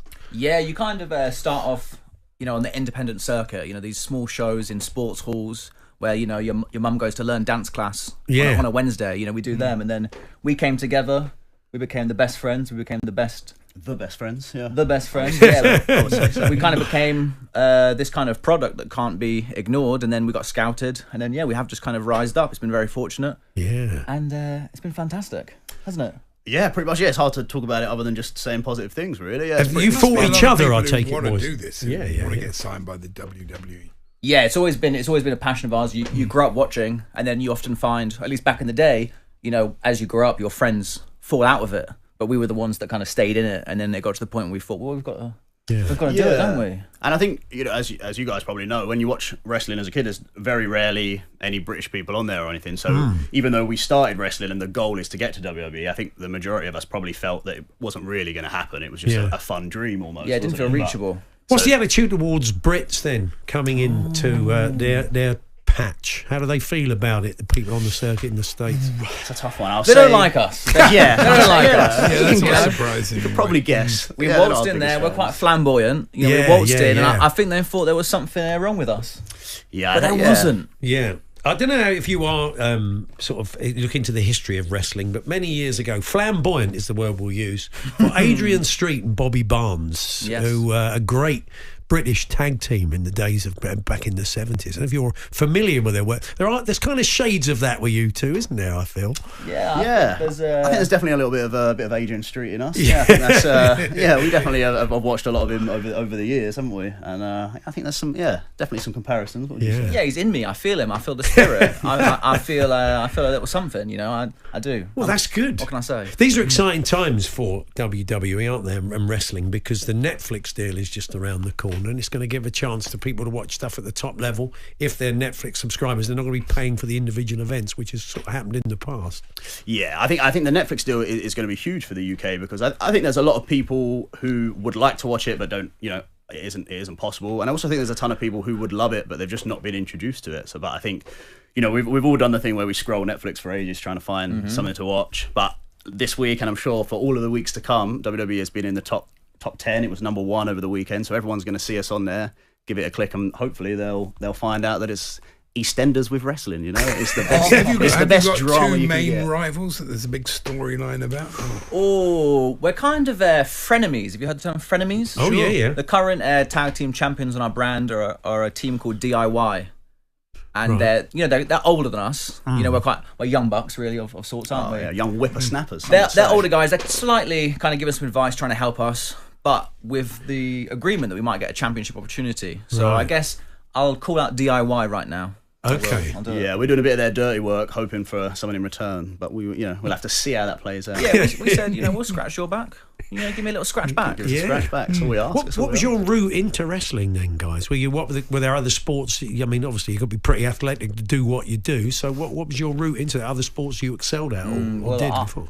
I played sports, but I never really found my main sport, and then that turned out to be wrestling. But Elton over here, he's quite the savant. Yeah, I'm definitely sporty in general, but I played football until I was 16. Right. You played very well. I played Sunday League and then I did 1 year for Thurrock. Oh yeah. So we was playing on, the level had gone up a little bit, and I think just that once the level went up a little bit, it just took the enjoyment out of it for me as a kid. So then I thought I'd try something else, and at the time I was still watching wrestling, and none of my friends were. So I thought, really, I assume I like this quite a lot. Yeah, so I'll give it a go. Did you mean coaching? Yeah. Yeah. So that at the time there was a school just down the road, and it was kitted out with a ring and everything that actually here is sometimes hard to find, isn't it? Yeah. We've had to have the full facilities. And yeah, you kind of get coached, you learn the basics, and then it really is like Kit was saying earlier, it really starts slow. Like the first few shows I did were in front of 12 people. I remember my first show being like a skinny 16-year-old, and someone shouted at me, "I've seen more meat on a chicken leg." So yeah, we had to kind of go through all that stuff, and then just slowly it picks up, and the shows get a little bit better, a little more, a few more people attending each time, and it just kind of snowballs, I guess. Yeah. What's the scene here like, fellas? I mean, that's where you kicked off. Is it still pretty buoyant? Is it not too bad in the UK? Yeah, it is. Sometimes you can view it. It will always vary, but it's a little bit punk rock in a sense. It's a bit underground. Sure. People day by day, they won't know there's a wrestling event going on down the street, but those that do know, they're passionate about it. They love it. So, the heart of wrestling sometimes comes from the independents and then bleeds out. And I think the WWE is the best of the best, but sometimes you can really find some gems on these local shows. I think you guys will be an inspiration, really, hearing your story. Thank you. Well, just paying your dues. It's not just a matter. You sounds like it doesn't matter where you come from in the world. If you're going to make it in WWE and in wrestling, you're really going to have to start in doing small hall stuff and working your way up and learning your trade. That's the thing. Yeah, I mean, it really isn't no different to any other sport, really. Yeah, you've just got to put in the work and put in the time, and then hope that the rewards come. I guess. But I guess actually, I'll throw out coming back to the point about the fans here. Within the WWE, the UK has a reputation for having the best fans, actually. So when they come over and tour, the UK considers themselves the best fans because they make a lot more noise than some of the other crowds. So. And they bring the football chants with them. Yeah, and they really turn the event on its head. They really do. Yeah, they add a little extra. When you do a show in the UK compared to anywhere else, there's an extra little flair to it, which is a lot of fun, and it's nice to because we're backstage and people might say to us, "Oh, we've got a UK tour coming up, like your neck of the woods. That'll be fun." So it's nice that everyone says to us they're excited to come here to wrestle. Yeah, it's a badge of honour, really. For the UK itself. Yeah. We've been doing this show a long time, and I think just now we interviewed Mick McManus back in the year. We've really stretched the area. Yeah, Hulk Hogan. We interviewed. Hulk's been in a couple of times. Stone Cold Steve Austin. Yeah, he's been in before. And then we interviewed these blokes from Lucha Libre who nearly broke my arm. I was very impressed. They weren't faking it, were they? Really? And he was going to sue. Still one of my favourite bits of footage. You're a West Ham fan, Elton, aren't you? Oh, yes, I am. Irons, yeah. Right. Okay. Did you? Yeah. What you got for me? Graham Potter, of course. You have a new manager. Are you excited by that? Yeah, I'm very excited personally. I think the last manager was fine, but I think I'm definitely excited to get into something new. Striker there. They've got 3 strikers injured. The striking situation is not ideal. And I think do about it. Well, I've heard there's a link to Ferguson, right? Or at least speculation or rumour. Evan Ferguson, he's injured as well. He's injured as well, but I mean, he obviously does know him from Brighton, doesn't he? And you were Newcastle, but you kind of dipped out after Alan Shearer, which is quite some time ago. I know Alan Shearer. He flew the flag for us Geordies and for the England squad. You know, you dipped your toe in with Shola Amiobi, didn't you? I had a Shola Amiobi 23 jersey. Yeah, it was fantastic. Obviously, his brother Sammy, he did some stuff, but I'm kind of more of a casual football watcher, and I kind of let Elton fill me in on everything, and I'll obviously watch the big things. I'm a big fan of this man right at the moment. You know? It's getting cold in this room. I like Palmer. What have you got coming up?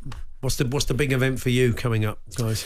Well, so obviously we've got Netflix is every show from WWE is now available on Netflix, so that's moving forward indefinitely, which is very exciting. We are doing WrestleMania just around the corner, isn't WrestleMania's coming up. We're kind of entering the WrestleMania season. Yeah. So WrestleMania is our big World Cup event, but then before that we have 2 massive events in itself. And as you said earlier, normally people would have to buy these pay-per-views, we used to call them, separately. Yeah. But now it's all on Netflix. So I believe at the start of February we have the Royal Rumble. Oh, okay. Which is a massive event, and that truly kickstarts the whole WWE world going into WrestleMania. Fantastic. It's a very and Andy, exciting I know you'll love it.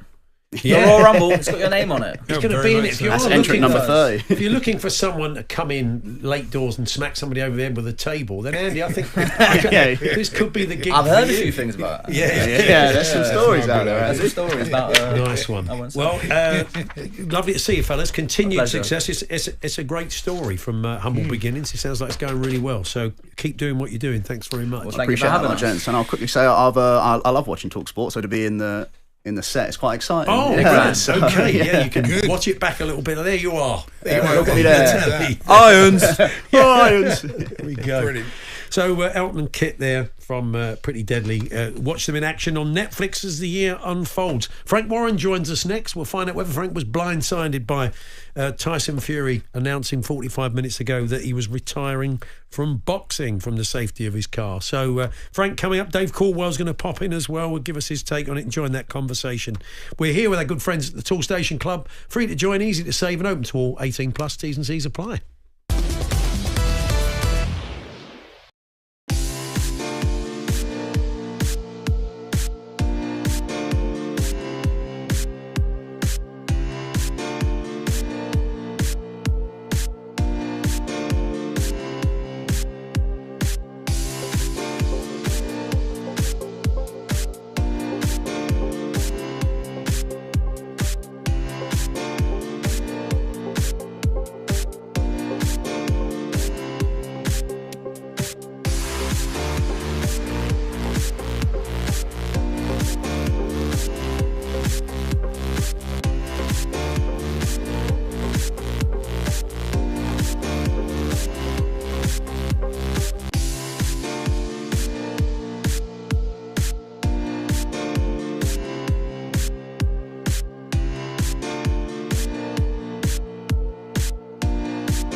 Before that, we're delighted to say, from the world of boxing, we're joined by fighter Joshua Barazzi, who takes on Callum Smith next month, and Dave Caldwell, who's done it all in boxing, fighter, promoter, trainer, analyst. Good afternoon, guys. Good to see you. How you doing, mate? Afternoon. Dave, I just asked you off air, are you buying it, Dave? I think we both know what I meant. Tyson's announcement. What do you think? No, I'm not. My first reaction is the AJ fight is just too big, and I think when it comes down to egos, all fighters have got an ego. You know, yes, it's business, and yes, you know, you're in there for, but everybody's got an ego, and they want to be seen as the best. And if you don't have this in our era, if you don't have AJ and Fury face off against each other, then there's always that question mark. And I think the first one that blinks, as in walks away and retires without fighting each other, is the one that will be looked at a little bit more, you know, a little bit less than the other. It's kind of got to happen soon. They can't leave it too long. I think it's close. Yeah, I think it's really close. I think you look at the stage. So is this a bargaining chip, you think? Possibly so. I think it's a great way of, you know, just getting a little bit more leverage, or it might even be a smokescreen where the fight's virtually done, and just to throw everybody off the scent. You know, you come and you say, surprise, it's made, that's it. Yeah. What did you think? Or it might be true. Yeah, it could well was. There's always that option as well, actually. What did you make of it, Joshua, as an active fighter? That was quite surprising. Like Dave said, with the AJ fight being available, I can't quite work out this move, but that's the thing about Fury. You can never work out his next move. So everyone's now talking about it. So we'll see what happens. I mean, that's not, those fights don't need sort of pre-selling, do they? I mean, they're fights that people really want. They're the fights they desperately want to see, much more than, say, a sort of trilogy fight with Usyk. I don't think there's the interest in that. It's been marinating for years and years and years, and you've got literally a split between the country on who, number one, who they want to win, and number two, who they think is going to win.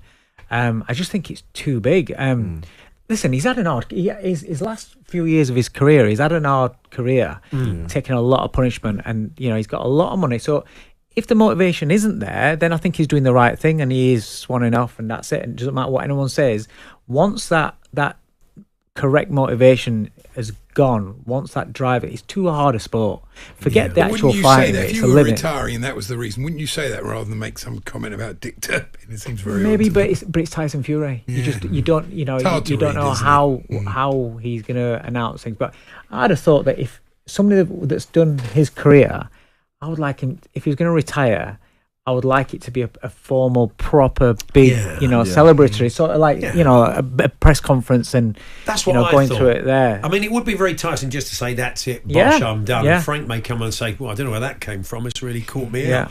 But you're right. You kind of feel he's had a great career, and he would deserve that little moment to say, that's it, I'm done, and get a proper send-off. I would think so. Yeah.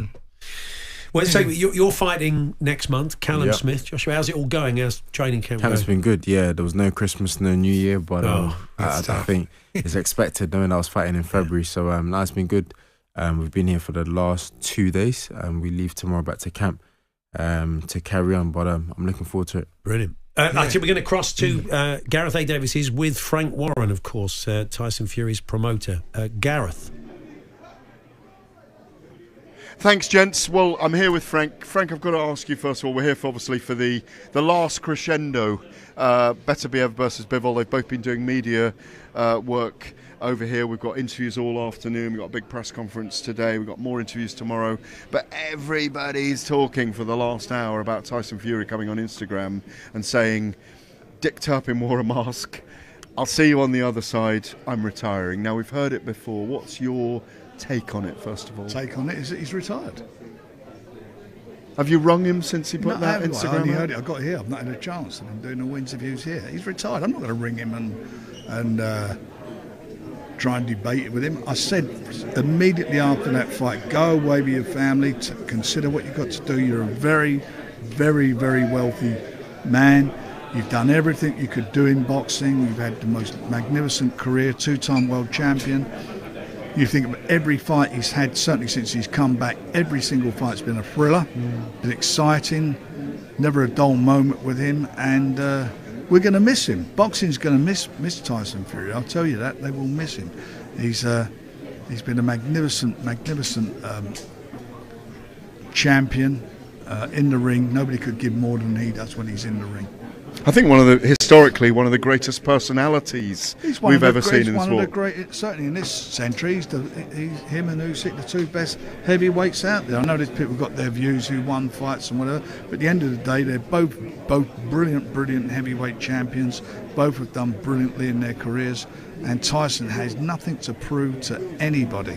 He is a champion, and more importantly, you look from what he's come from, the problems he had.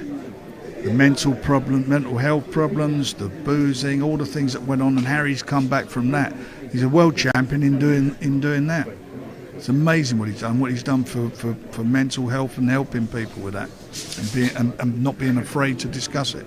Did you maybe have an inkling that he might tell us that he was going to ride off into the sunset? I don't, I've got to be honest, I weren't too sure what he was going to do, but as I said at the start of this, whatever he wants to do, and he's decided, I am with him 100%. Nobody should be encouraging him to do anything. Whatever he does, it has to be his decision after he consults his family and his wife Paris. They've got 7 kids. They need to enjoy now the fruits of his labours.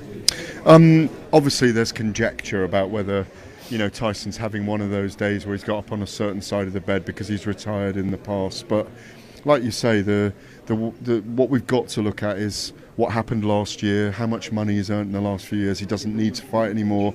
He's over mid-30s now. And as you say, you have rightly said on so many occasions, the moment he says he's had enough, I'm backing him. You've backed him for 11, 12 years now. You've gone with him on an amazing journey. So if we never see him again, he's got nothing to lose. If we don't see him again, that's his decision, and that's how it should be. He has nothing to prove to anybody. I mean, I've been around a long time. I've seen all the great fighters of my generation or over the generations, fabulous fighters, and he's up there with all of them. He's been a magnificent warrior. What he's done in the ring, I read some of this crap that some of these guys who've got their poison pens on him. What he's done in the ring, he has done proudly on behalf of British boxing and well-being. He's been an absolute warrior. That's every fight he's had has been an exciting fight, and he's given everything: courage, commitment, everything, bravery. He'll be in everybody's memories for years to go. He's up there with all of them. And the other side of it is, like you say, not necessarily sharpened pens, but people will be saying, is there a nuance here that perhaps he might be using it as a negotiating factor for a fight with AJ? He's got negotiating tactic. What for? He's the A side of the card. To get him back for more money. About his 2 fights against Usyk were close fights. AJ's last fight, he got absolutely poleaxed by Daniel Dubois. What are you talking about? He's the A side. AJ needs him. I do agree with that. I do agree with you on that. I mean, I think we'd all still love to see him fight AJ because we haven't got it in the era. You can't have everything you want or you love. So it is what it is. Most important thing is that he's happy. That's all that matters. Sod everybody else. As long as he's happy and his family's happy, that's what anybody should care about. I mean, obviously, more will come out on this. We may not see Tyson. That might be it. Like you say, we may not hear from him again in the next few months till he's happy to be in public again, because I think it's his first pronouncement since the week in Riyadh. Talk to us about going forwards today for February the 22nd. It's an amazing, massive card. A cracking card. I mean, it's, every fight on this card is well matched. Every fight is a rematch. The main event's a rematch of a really unbelievable fight the first time round. The two best of their generation at light heavyweight. 4 belts on the line. It's just amazing fight, and I'm certainly looking forward to that. And then you look at the rest of the card. Well, the big one, the Dubois against Joseph Parker, massive. And the involvement of British fighters, Queensberry fighters, it's just magnificent. And that fight is an unbelievable fight, between Daniel and Joe Parker. I've just been in there. They've just done a face-off in there and a face-to-face talk. I tell you, if the fight's as good as that, everybody's going to be more than entertained. Oh, really? That's good, because neither of them are really talkers. What I've found fascinating about Joseph Parker with George Lockhart and Andy Lee is this kind of growing of his body over the last year, because he thought he was going to fight Zhang again. Yeah. Getting up to 127 kilos. Yeah. He's boiled back down to 121 now, and they reckon he'll be 4 kilos lighter. And yet Joe looks so much bigger. I know they're both your guys, so it's a difficult one, but he does look good. I think it's going to be a special fight. It is. It's going to be a great fight, and the two of them both fancy each other. I mean, a former world champion, and with Joe, he's on a great roll. He beat Zhang, he beat Wilder. He's had a magnificent run, and here we are now with these two facing up to each other. You know, they're both. You know, it's got great fight written all over it. We've got to go back to the studio very quickly, but do you think we'll see Chris Eubank and Conor Benn in the ring together this year? I've got no idea. I'm not really. Do you want to see them in the ring? Me personally, I couldn't give a monkey's either way. I'd like to see both of them fight either Hamza Shiraz or Denzel Bentley and find out who's the best in Ilford or Essex, because the other two are in front of them. Thank you, Frank. Back to you, Andy and Paul. Thanks, Gareth. Thank you, Frank. Spiky form now. I want to find out who's the best fighter in Ilford. Was he talking about your fight, the light heavyweight fight? Yes. No, that's the two main events. Yeah, that's better to be a bit old too, but you're on the undercard, Joshua, aren't you? Yeah. So we're going to talk a bit more about that fight, and Dave Caldwell's with us as well. It's going to grab the sports headlines from Tom. Then I want to get your reaction, fellas, to what Frank just said. Your reading between the lines of what Frank just said, because you've been a promoter, Dave, so you can talk about that. Anyway, we're going to get the sports news next, and then we'll chat more to Joshua Barazzi and Dave Caldwell in the studio.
The Ryder Cup. Unique, euphoric, unanimously loved. Here's the history and some of the key numbers behind the contest that grips the world of golf and beyond like no other.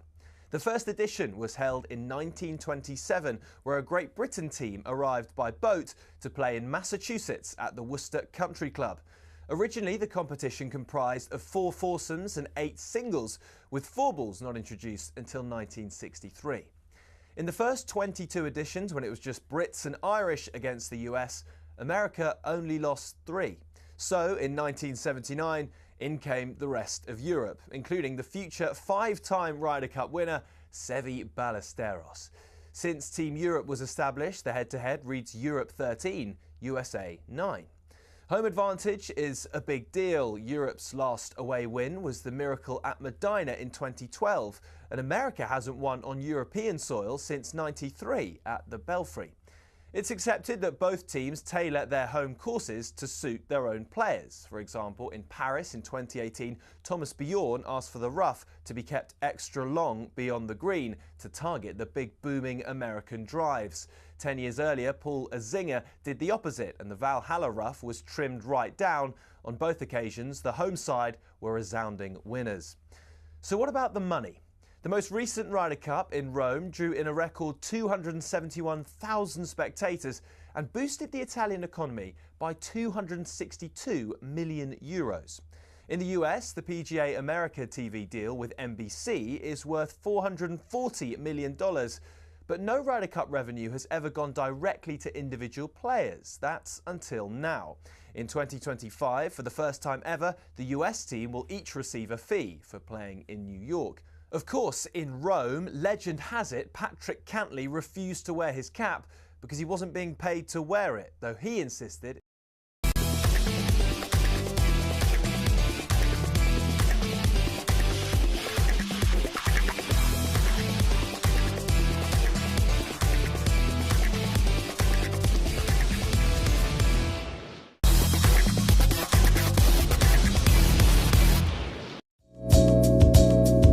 I don't think being crispy at our age is a particularly good image, is it, really? But anyway, thank you very much for that. Marvellous, it is Paul Hawksbee Andy Jacobs reacting to that news that Tom was just discussing. You heard from Tyson Fury saying he is retired. Frank Warren has just been chatting to us via Gareth A. Davis, and he said, well, he's retired. That was Frank's take on it. Dave Colwell, former fighter, promoter, trainer, and pundit, and Joshua Bratz, who fights on the undercard of the fight the guys were just discussing there, are both with us still in the studio. Dave, what do you make of what Frank had to say? We're reading between the lines. Frank, listen, if it's not a ruse and if it's not something that's been premeditated and spoken about, and it is, you know, Tyson Fury just taking to his phone and Frank doesn't know anything about it. Frank's at a press conference. He's the same as us. He's looking, he's probably thinking, where's that come from? I didn't see that coming, really. And so his reaction was of a man that's kind of like, well, listen, you got to take it at face value. If that's what Tyson's saying and if that's what he's decided, then that's how I'm going to go with. And I think maybe when it's settled a little bit. Also, don't forget, Tyson retired quite a few times in his career. So maybe as well, the experience in Frank's just holding his shot a little bit and just waiting, going to let it die down a little bit, have a chat with Tyson when he gets a chance and see how the land really lies. Joshua, I wonder, I mean, legacy matters to boxers, and I wonder, I mean, Dave was making the point that people would love to see these fights and it might feel like unfinished business unless, at least one of them against Anthony Joshua happens. But, a bit like Frank said there, to be fair, AJ, it's not AJ's table really at the moment, it is Tyson's. He's just gone in with the man twice. He hasn't won the fights, but he's had good fights against him. So, you think the legacy is sort of tarnished if we don't ever see Anthony Joshua? We always say, well, Tyson ducked that. He didn't fight Anthony Joshua, so we'll never know. No, I mean, as a fighter, I wouldn't say it is. I think maybe the public or somebody else might say it, but as a fighter, I don't think so. He's achieved way too much to say that anything's going to be tarnished just because he didn't fight AJ. So from my view, not at all. And he's entitled. I do agree with Frank Warren there. If he does want to retire, he's perfectly entitled. Absolutely. This is the thing. We could easily sit here and say, "Oh, should he?" But only he knows. He knows. He knows about how he feels as a man, how he feels as a fighter. He's got a big family. He has to think about his future and his health and everything. His desire. One of the most important things for any fighter is that desire. And funny enough, it can just switch off on a day. You might wake up one morning and think, "Just, you know what? I don't fancy this anymore," because it is truly that hard a job. Yeah, sure. And it's people just see the 12-round fights, the punches thrown, and then it's not even about that. It's about the discipline of life, what you're missing out with family. It's about the food, the diet. the training camps are brutal. That's why there's so many injuries. That's why, fighters get a hard time, when they pull out of a fight with an injury. But you've got to remember, your body's not built for what they're doing day in, day out. It's not just like once or twice a week popping out at the gym.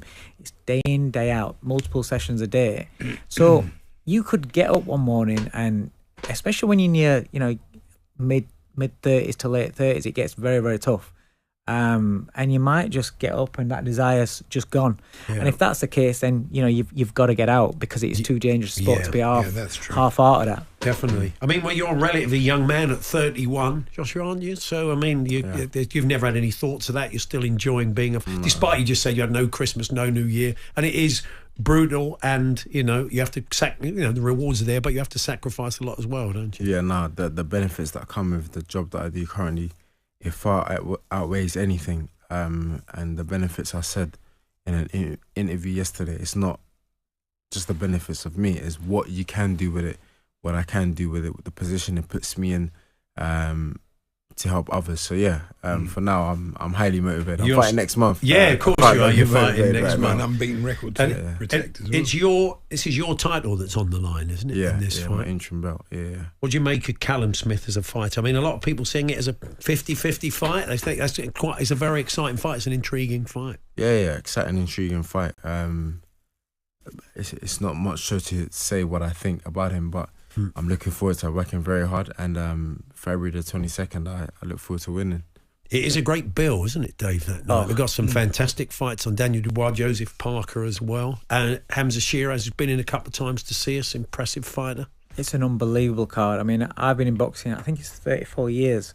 And in all the time, I was trying to think back to the big Don King shows that he used to put on. And he'd put on 4 big world title fights, and then the rest of the undercard would be so-sos. This one, every single fight that's on there is a must-see fight. It's a brilliant card. It's the best one of my lifetime.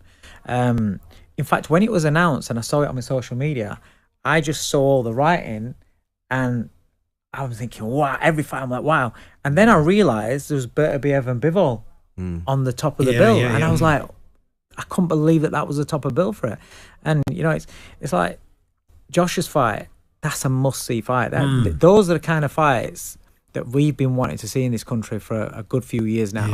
And again, we're getting to see them now, and it's exciting as a fan. Listen, I'm a fan of the sport. I just so happen to be lucky enough to work in it, and I see these fighters come through from the start, and we watch the progress, and you see them develop into men, into top level fighters, into champions, and then you're seeing them spread out, and then you want them to meet. And as a fan, as a neutral, you want them, you want to see who the best is, because that's what it is. Boxing's about the best versus the best, and now I feel as though we're getting that in the sport. So, Joshua, this is your weight. Bertabiev Bivol 2. Based on what you saw in the first fight and what you know of the two men, how do you see this one going? And I've said this a lot of times. The first time I actually had Bivol winning the fight. Right. Being there in person, that's the impression that I got. The rematch, it comes down to who would have made the better adjustment. Of course, they've boxed before, so it comes down to who would have, done more of the homework. How I see it going, hard to answer, because I'm not even thinking about that. I've got my own thing to deal with. You wouldn't mind fighting either of them, though, at some point, would you? Say that again? You wouldn't mind fighting either of them? No, the fight I'm having, I'm hoping the winner can go on to fight the winner of those two. So, you're asking me, but I haven't thought about it, I'll be honest with you. Fair enough. Dave, just quick one on Manchester United, your team, before we let you go. Nice win for you, wasn't it, yesterday? Brilliant win. Oh, what a match to watch. I mean, it was very, very tense all the way through. But I thought, you know what, against Liverpool, against Arsenal now, they're showing that fight, determination. They're all running back as a team. They're working really, really hard. You can see that the new gaffer's his ideas and his work ethic and what he wants the team to be doing is starting to happen. So there's a long way to go. Yeah, there's a long way, but it was just so good. It was just really good. And do you know what? He's had a lot of hammer, and it was nice to see Joshua Zirkzee get his moment, because he's only a young kid at the end of the day. No matter what you think of him as players, they're going out and they're trying. And for the stick that he got, I think it was against Newcastle when he came off. For him to have his moment there at the end, that'll have done his confidence a world of good. I did fancy him. He's quite laconic. He's quite a laid back sort of character. So you fancied him in that pressure situation. He just put it away, didn't he? Yeah, really? yeah. He was very, very calm. But Lenny Yoro as well, and Ahmad, the young kids, you know, to step up in that pressure situation. And good for Altay as well, who's you know, a bit difficult night against Spurs at the end. He's had a few difficult games, but it was a good save, wasn't it? Yeah, Ahmad's one of the players of the season. He's really definitely. But he seems to, he plays with freedom. You know, he doesn't look as though he's worrying them. You know, Garnacho started off great, but then he just seems to be second guessing himself a little bit more. I don't think he takes players on as much as what he did. But I also think that when you go back to like the days when Fergie'd bring the young players in, he'd bleed them in and he'd drop them out, drop them in, and there wasn't the expectation on those young players, you know, like Class of '92 and stuff like that. There wasn't the expectation on those as what there is on every young Man United academy kid that comes into the team now. All of a sudden, you're looking at them to try and turn teams' fortunes around, but they're only young kids. They shouldn't be looked at players like that, but they are. Don't you feel that Garnacho finally is worth persevering with, though, from Amorim's point of view? Because there is a player there. The idea that he could go off to Atletico seems such a waste for United. Yeah, he's too young and too talented. I mean, I think you've got to listen. All young kids need a little bit of moulding in terms of behaviour, in terms of attitude sometimes. And it's like, we know with boxing gyms, you'll have a kid that's got so much talent, but he'll have a wrong attitude. But given time and an input from a good mentor, then you can change that attitude. So if the story's coming out about Garnacho's attitude and things like that, he's worth persevering with. You know, when you get to like 26, 27, I think if you still got that same sort of attitude, then you got to show him door. But not with him, certainly not. Brilliant. Well, good to see you both. Joshua, all the very best for next month.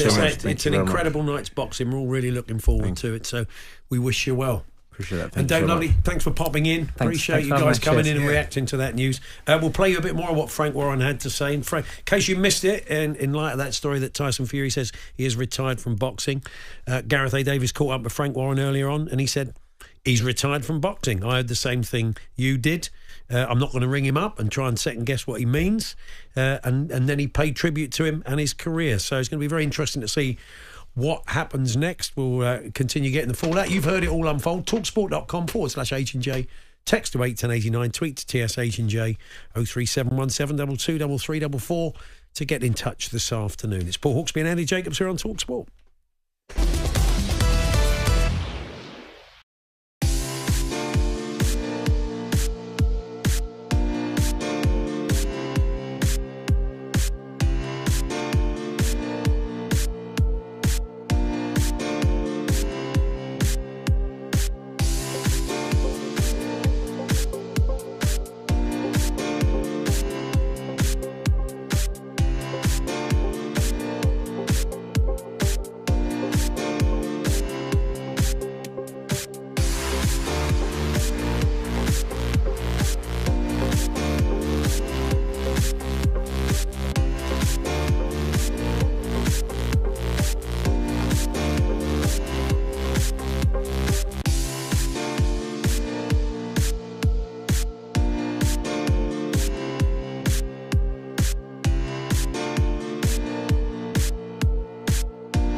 It is competition time, and we've got an epic prize lined up to kickstart your 2025. 2 tickets to give away at the biggest show on earth, the Super Bowl over in New Orleans, in just a few weeks' time. Plus, if that's not all, this amazing prize includes flights from London, accommodation, and a whopping £5,000. What a way to start the new year. Oh, yeah. All you have to do to get involved is text the word USA to 83338 and you're in the draw. Text costs £2 plus 1 standard network rate message. Beautiful. You can also enter by post, by the way. So once again, for your chance to win, text the word USA to 83338. That's USA to 83338, or enter by post, and we'll take care of the rest. Entries cost £2 plus your standard network charges. Enter by 20th of January 2025 at 11 p.m. Alternatively, you can enter by post. Send your name, email address and contact details, including telephone number, to Super Bowl Competition, P.O. Box 3190, Colchester, CO2 8GP. Postal entries must be received by 23rd of January by 5 p.m. 18 plus only from England, Scotland or Wales. You must have bill payers' permission. This is a news broadcasting network competition. Full terms and conditions at talkSPORT.com. Paul Hawksbee Andy Jacobs here on talkSPORT. Still to come, we're going to talk a bit of Rangers. There was a walkout which seems to have split the fan base at Ibrox yesterday among the fans. Not they happy. were getting booed, weren't they? Some were. They were getting cheered by some, booed by us. Never good, is it, when there's a split in the fan base? But we'll look at some of the reasons behind it. The new people in charge are very keen for Philippe Clement to stay at the moment. There's elements of the fan base that aren't. Before all of that, though, we're going to talk a bit of darts, and I think after another great World Championship, it's all good news, really, darts-wise, in this country, and quite right too. Just a tinge of disappointment then to read today that Bo Greaves and Fallon Sherrick both failed to get tour cards in darts for 2025. They're our 2 best-known female players, and you've only got to look at the sort of publicity they go on when we're getting near the Worlds, and they're both involved in big events. It would be the icing on the cake, I think, for darts to have them competing. They're going to be there on merit, of course. No, absolutely. But so what should we read into it? Man who brought us excellent award-winning coverage of darts on the radio from Ali Pally. Ian Dante joins us. Hi, Dante. Hello, boys. How you doing? Good, thank you. As I said, look, it's in the scheme of things, it's all still gravy for darts. But I'm sure, if you speak to the guys at the PDC, they would love to see Fallon Sherrick and Bo Greaves getting their cards, being on the circuit, because it's good for the sport, isn't it? I wholeheartedly agree with that. But as Andy rightly said, there's a meritocracy when it comes to these things, and Q School, qualifying school, which is what's just completed, is pretty brutal as a competition for you to either retain or to gain a tour card. And unfortunately, Bo and Fallon have both suffered for that. But Bo's got youth on her side. She only turned 21 4 days ago, so there's so much for development for her in the game to come. Fallon might be slightly different. But there is, don't forget, the Women's World Match Play that happens at Blackpool on the same day as the men's final that we cover on talkSPORT and talkSPORT 2 when we get to July. So there are specialist women's PDC events that Fallon and Bo and the others can still participate in. There's also the Modus Super Series, which is a really good competition you see on television on Pluto TV, which is regular televised darts for non-tour card holders who can, still play competitive darts in front of cameras. And I can't tell you what that's meant to some players, both male and female. Connor Scott, definitely, I can attribute a lot of his progress at the World Championships, this past championship, to what he achieved with the Motor Super Series. I wonder if there's a lot of young girls being inspired by Luke Littler. We know that. Where's the next Lucretia Littler? Lucretia Littler. That's true, isn't it? I mean, ideally, people in the world of darts would like to see more women, more girls playing, and some come. There's absolutely no reason why women can't compete with the men in a game like darts, is there? None at all. Absolutely. And Bo was showing in the early days when she started breaking through that she had the potential to hit 10+ averages and mix it with the very best. Now the consistency isn't quite there yet, but as I say, she's only 21, so she's got all the time in the world really to develop and learn her craft, and it could be come the end of the year, she might win qualifying events to get to Ali Pali without having a tour card. So there's plenty of opportunities for players like Bo and Fallon to still show what they can do publicly to the likes of you and me, and progress well into tournaments, and still keep the very much the public eye on women's darts. Now, I was listening to you Saturday afternoon, out walking the dog, all the goals as they went in on Match Day Live, and you would have been keeping an eye on St Andrews. Your boys got through against Lincoln City, and now you entertain, as they say euphemistically, Newcastle United in the next round, don't you?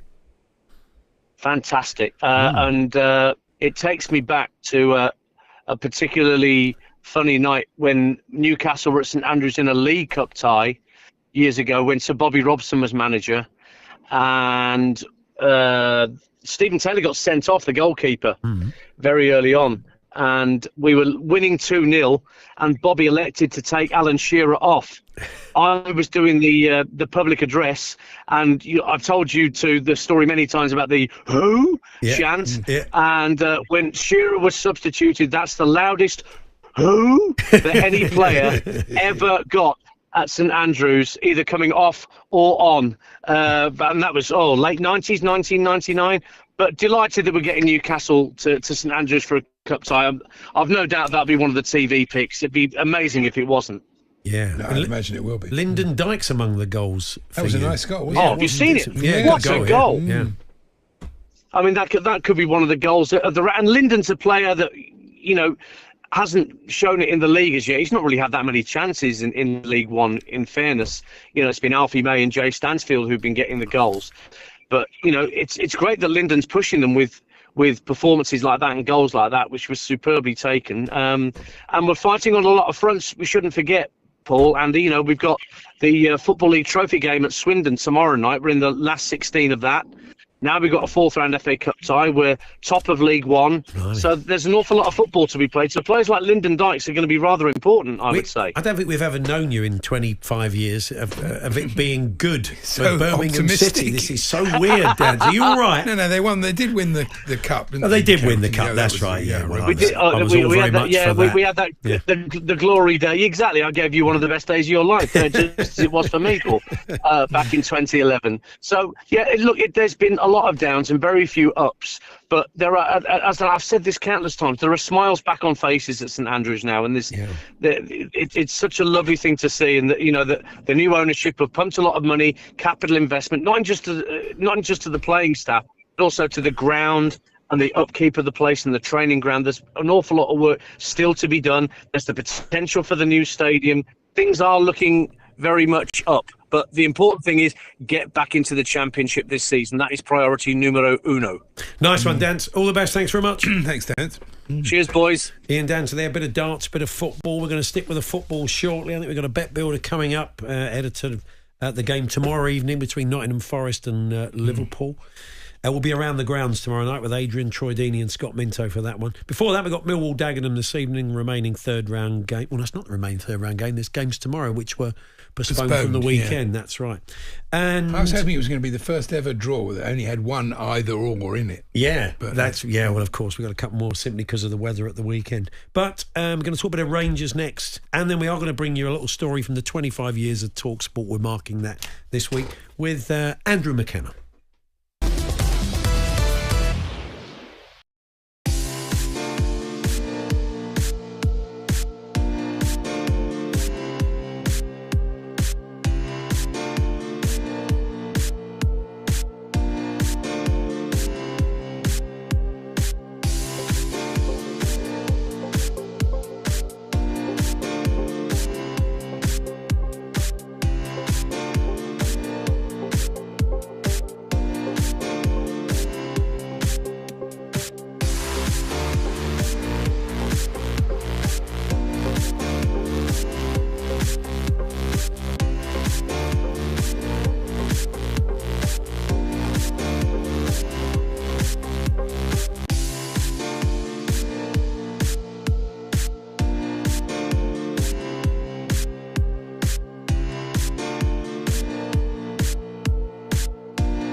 After nearly 134 years, Everton are finally bidding farewell to Goodison Park. A new home stadium awaits them in Bramley Moor Dock, a historic site on the River Mersey. And at the beginning of the 2025-26 season, the Toffees will make the move permanently. But why are they leaving behind such an iconic stadium, and what could this mean for Everton's future? It's an emotional move, especially since the Grand Old Ladies hosted more top-flight games than any other stadium in England. But there are practical limitations which mean the stadium's not fit for the future. Its capacity is just under 40,000 and there's a huge season ticket waiting list, so the new one will house almost 53,000 people. The truth is, for a club who find themselves struggling to survive, let alone compete in the top flight, this move's been a long time coming. They were once one of the most successful clubs in England and a founding member of the Premier League, but they've now fallen far behind the elites. They haven't finished in the top 4 since 2005, and things need to change if they are to live up to their rich heritage. After all, Everton won 2 top-flight titles in the 80s. A new home stadium which is financially profitable and a bit more modern is a must. Mind you, the build's already set them back around £800 million. And though a shiny new stadium is on the horizon, many questions remain. Perhaps most importantly, will Everton still be in the Premier League by the time they first take to the pitch in their new home stadium?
Emma alluding to the big game tomorrow night between Nottingham Forest and Liverpool at the start of the season. We wouldn't have necessarily seen it as a season-defining game, but it's a fascinating match. Forest going so well. Yep.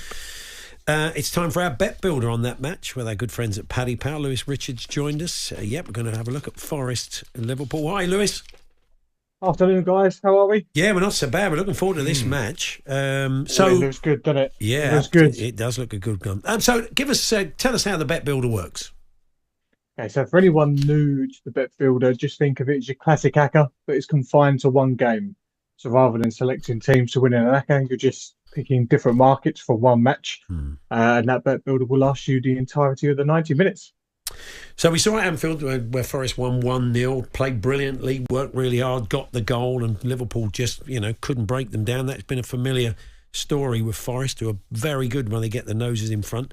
I think it's going to be a tight old game. I've gone draw at half time. I think that I personally think Liverpool might nick it in the second half. I've gone draw at half time, Lewis. Yeah, I would say this: if Nottingham Forest are not leading at half time, historically this season, Liverpool in the second half, just a completely different team. So, yeah, if it's a draw at half time, which is available at 11-8, I'd really fancy Liverpool to win. You do fancy the draw, Andy? I do fancy the draw, yeah. I mean, Liverpool gone slightly off the ball. They played all right on Saturday, but they've gone slightly off the ball in their last 2 games. Forest are hot. They're home. You've got to give them a chance. And, no, absolutely. So I'm going score draw.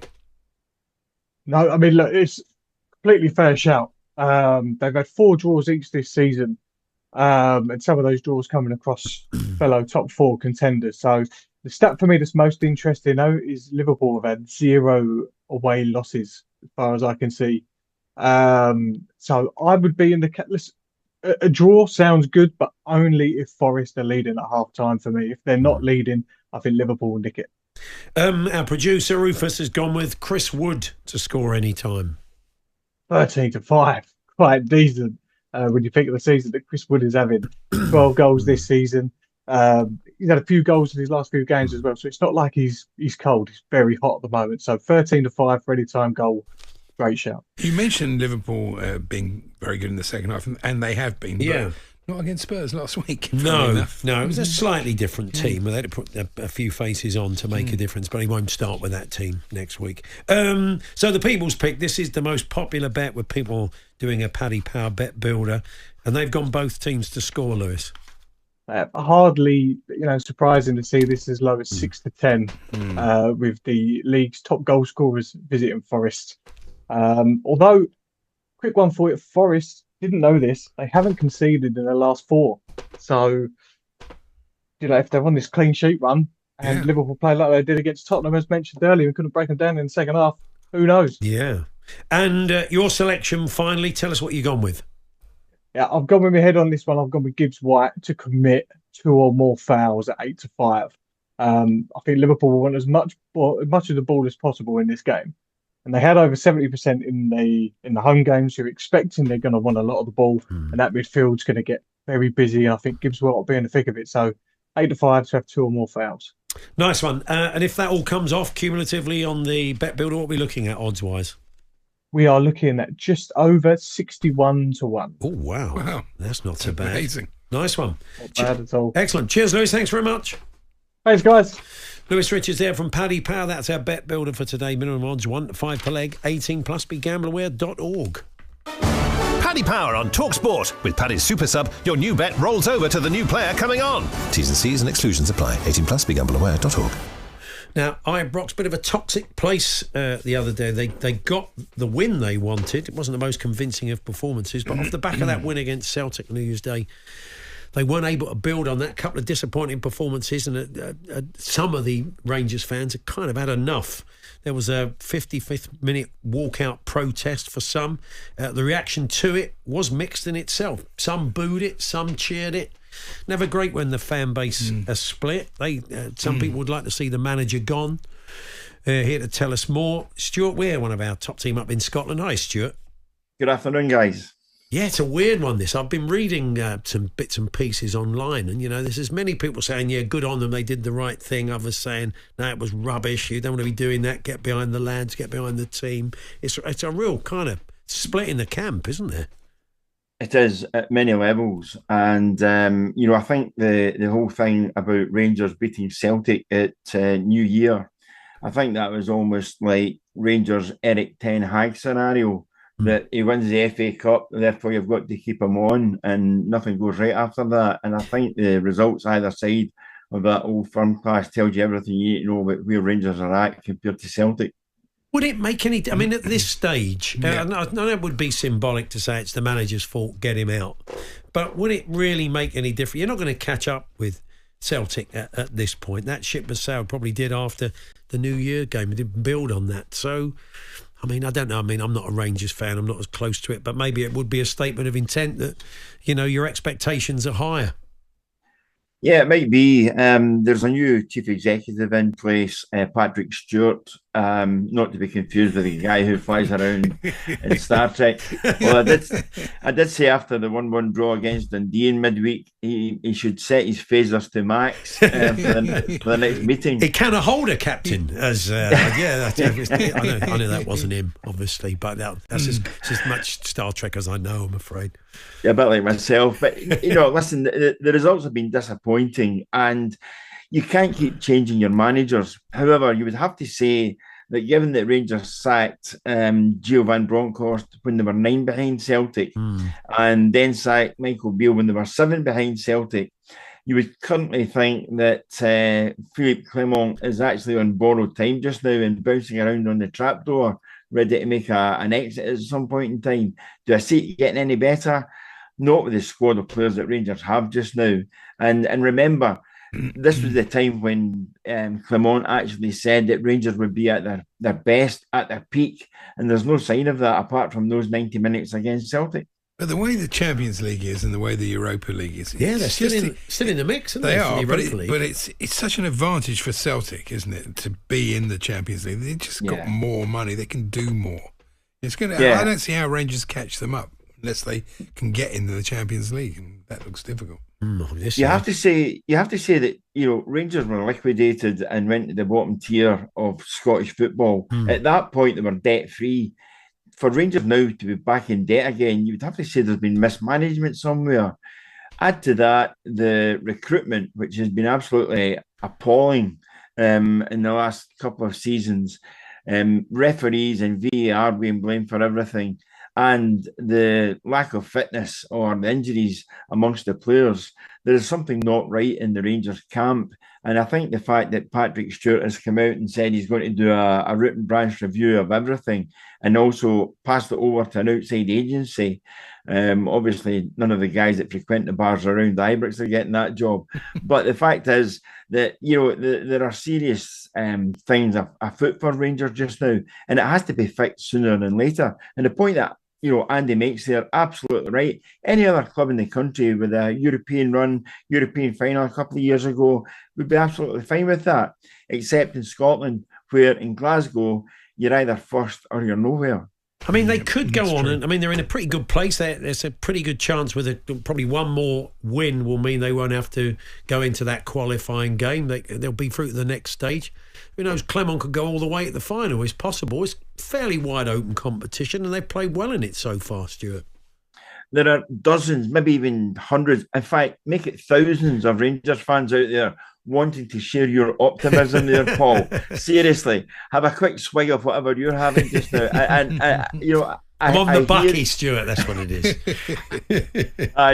You social climber, you. But no, it's listen.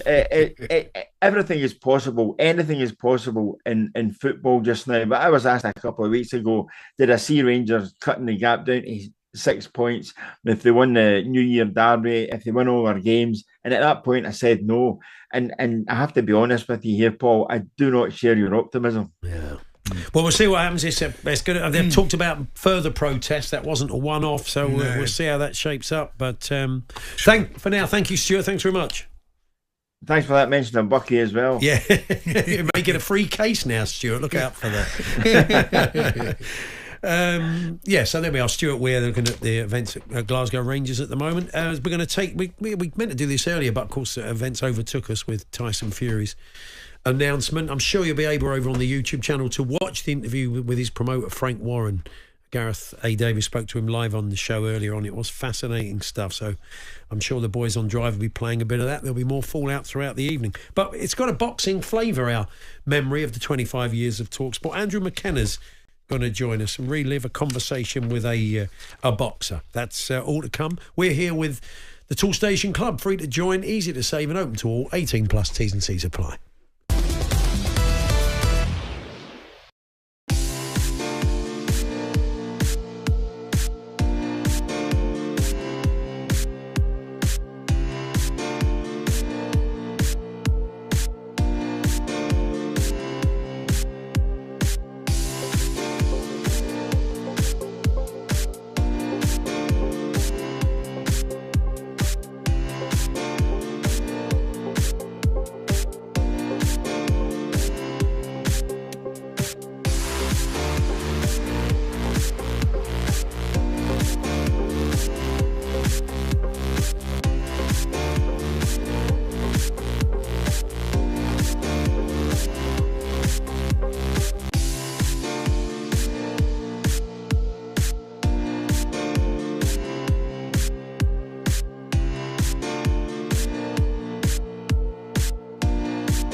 Yes, time to add a name to the list for our Nissan Van's all-star lineup.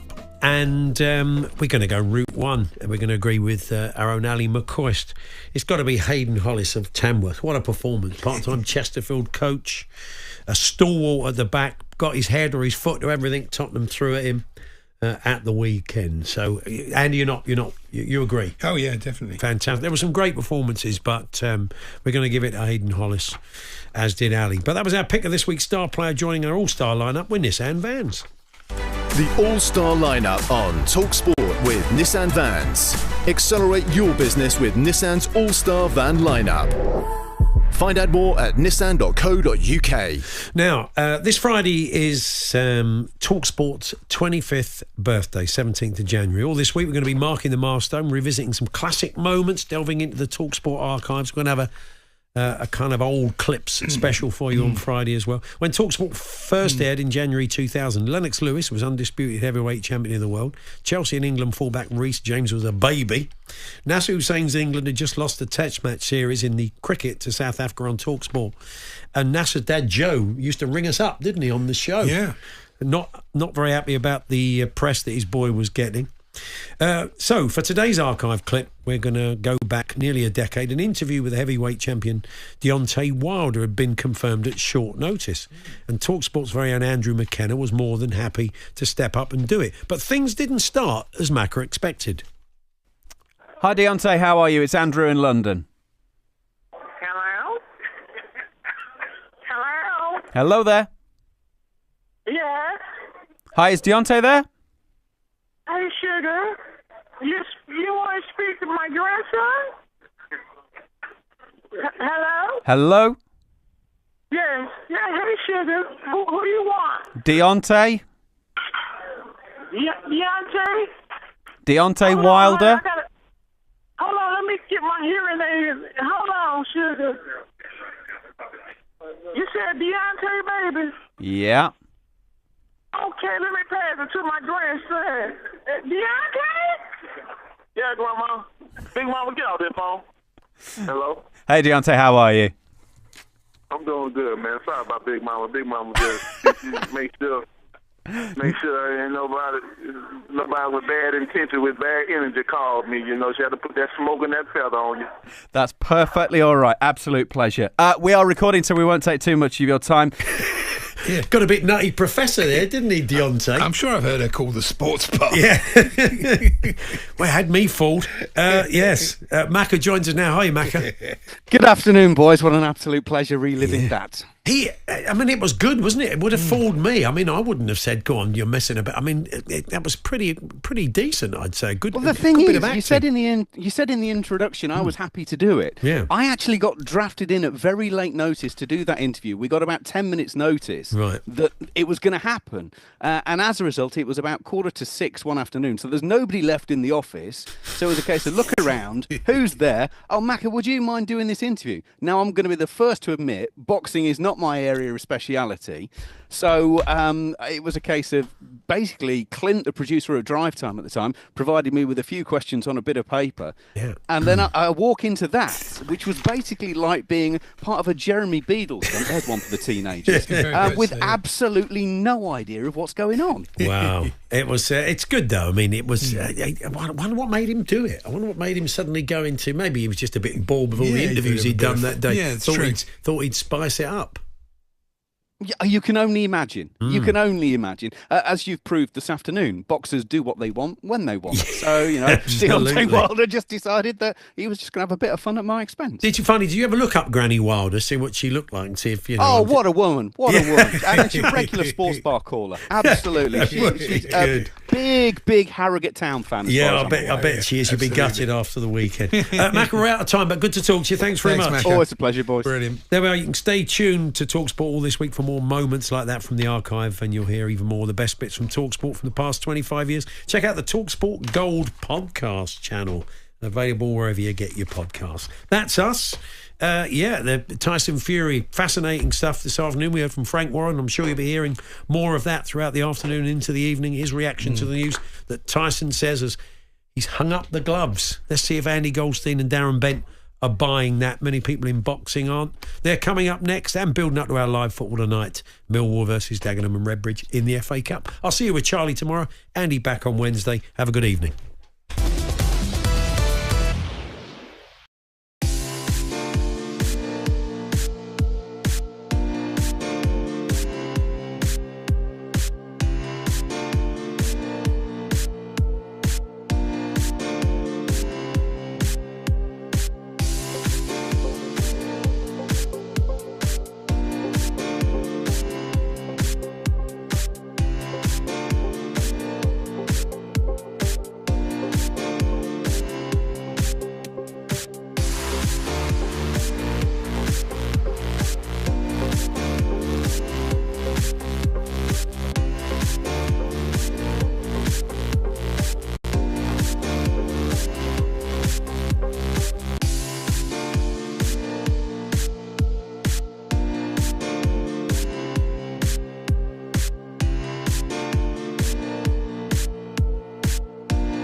Good signing a club makes, there's bound to be a few that don't work out.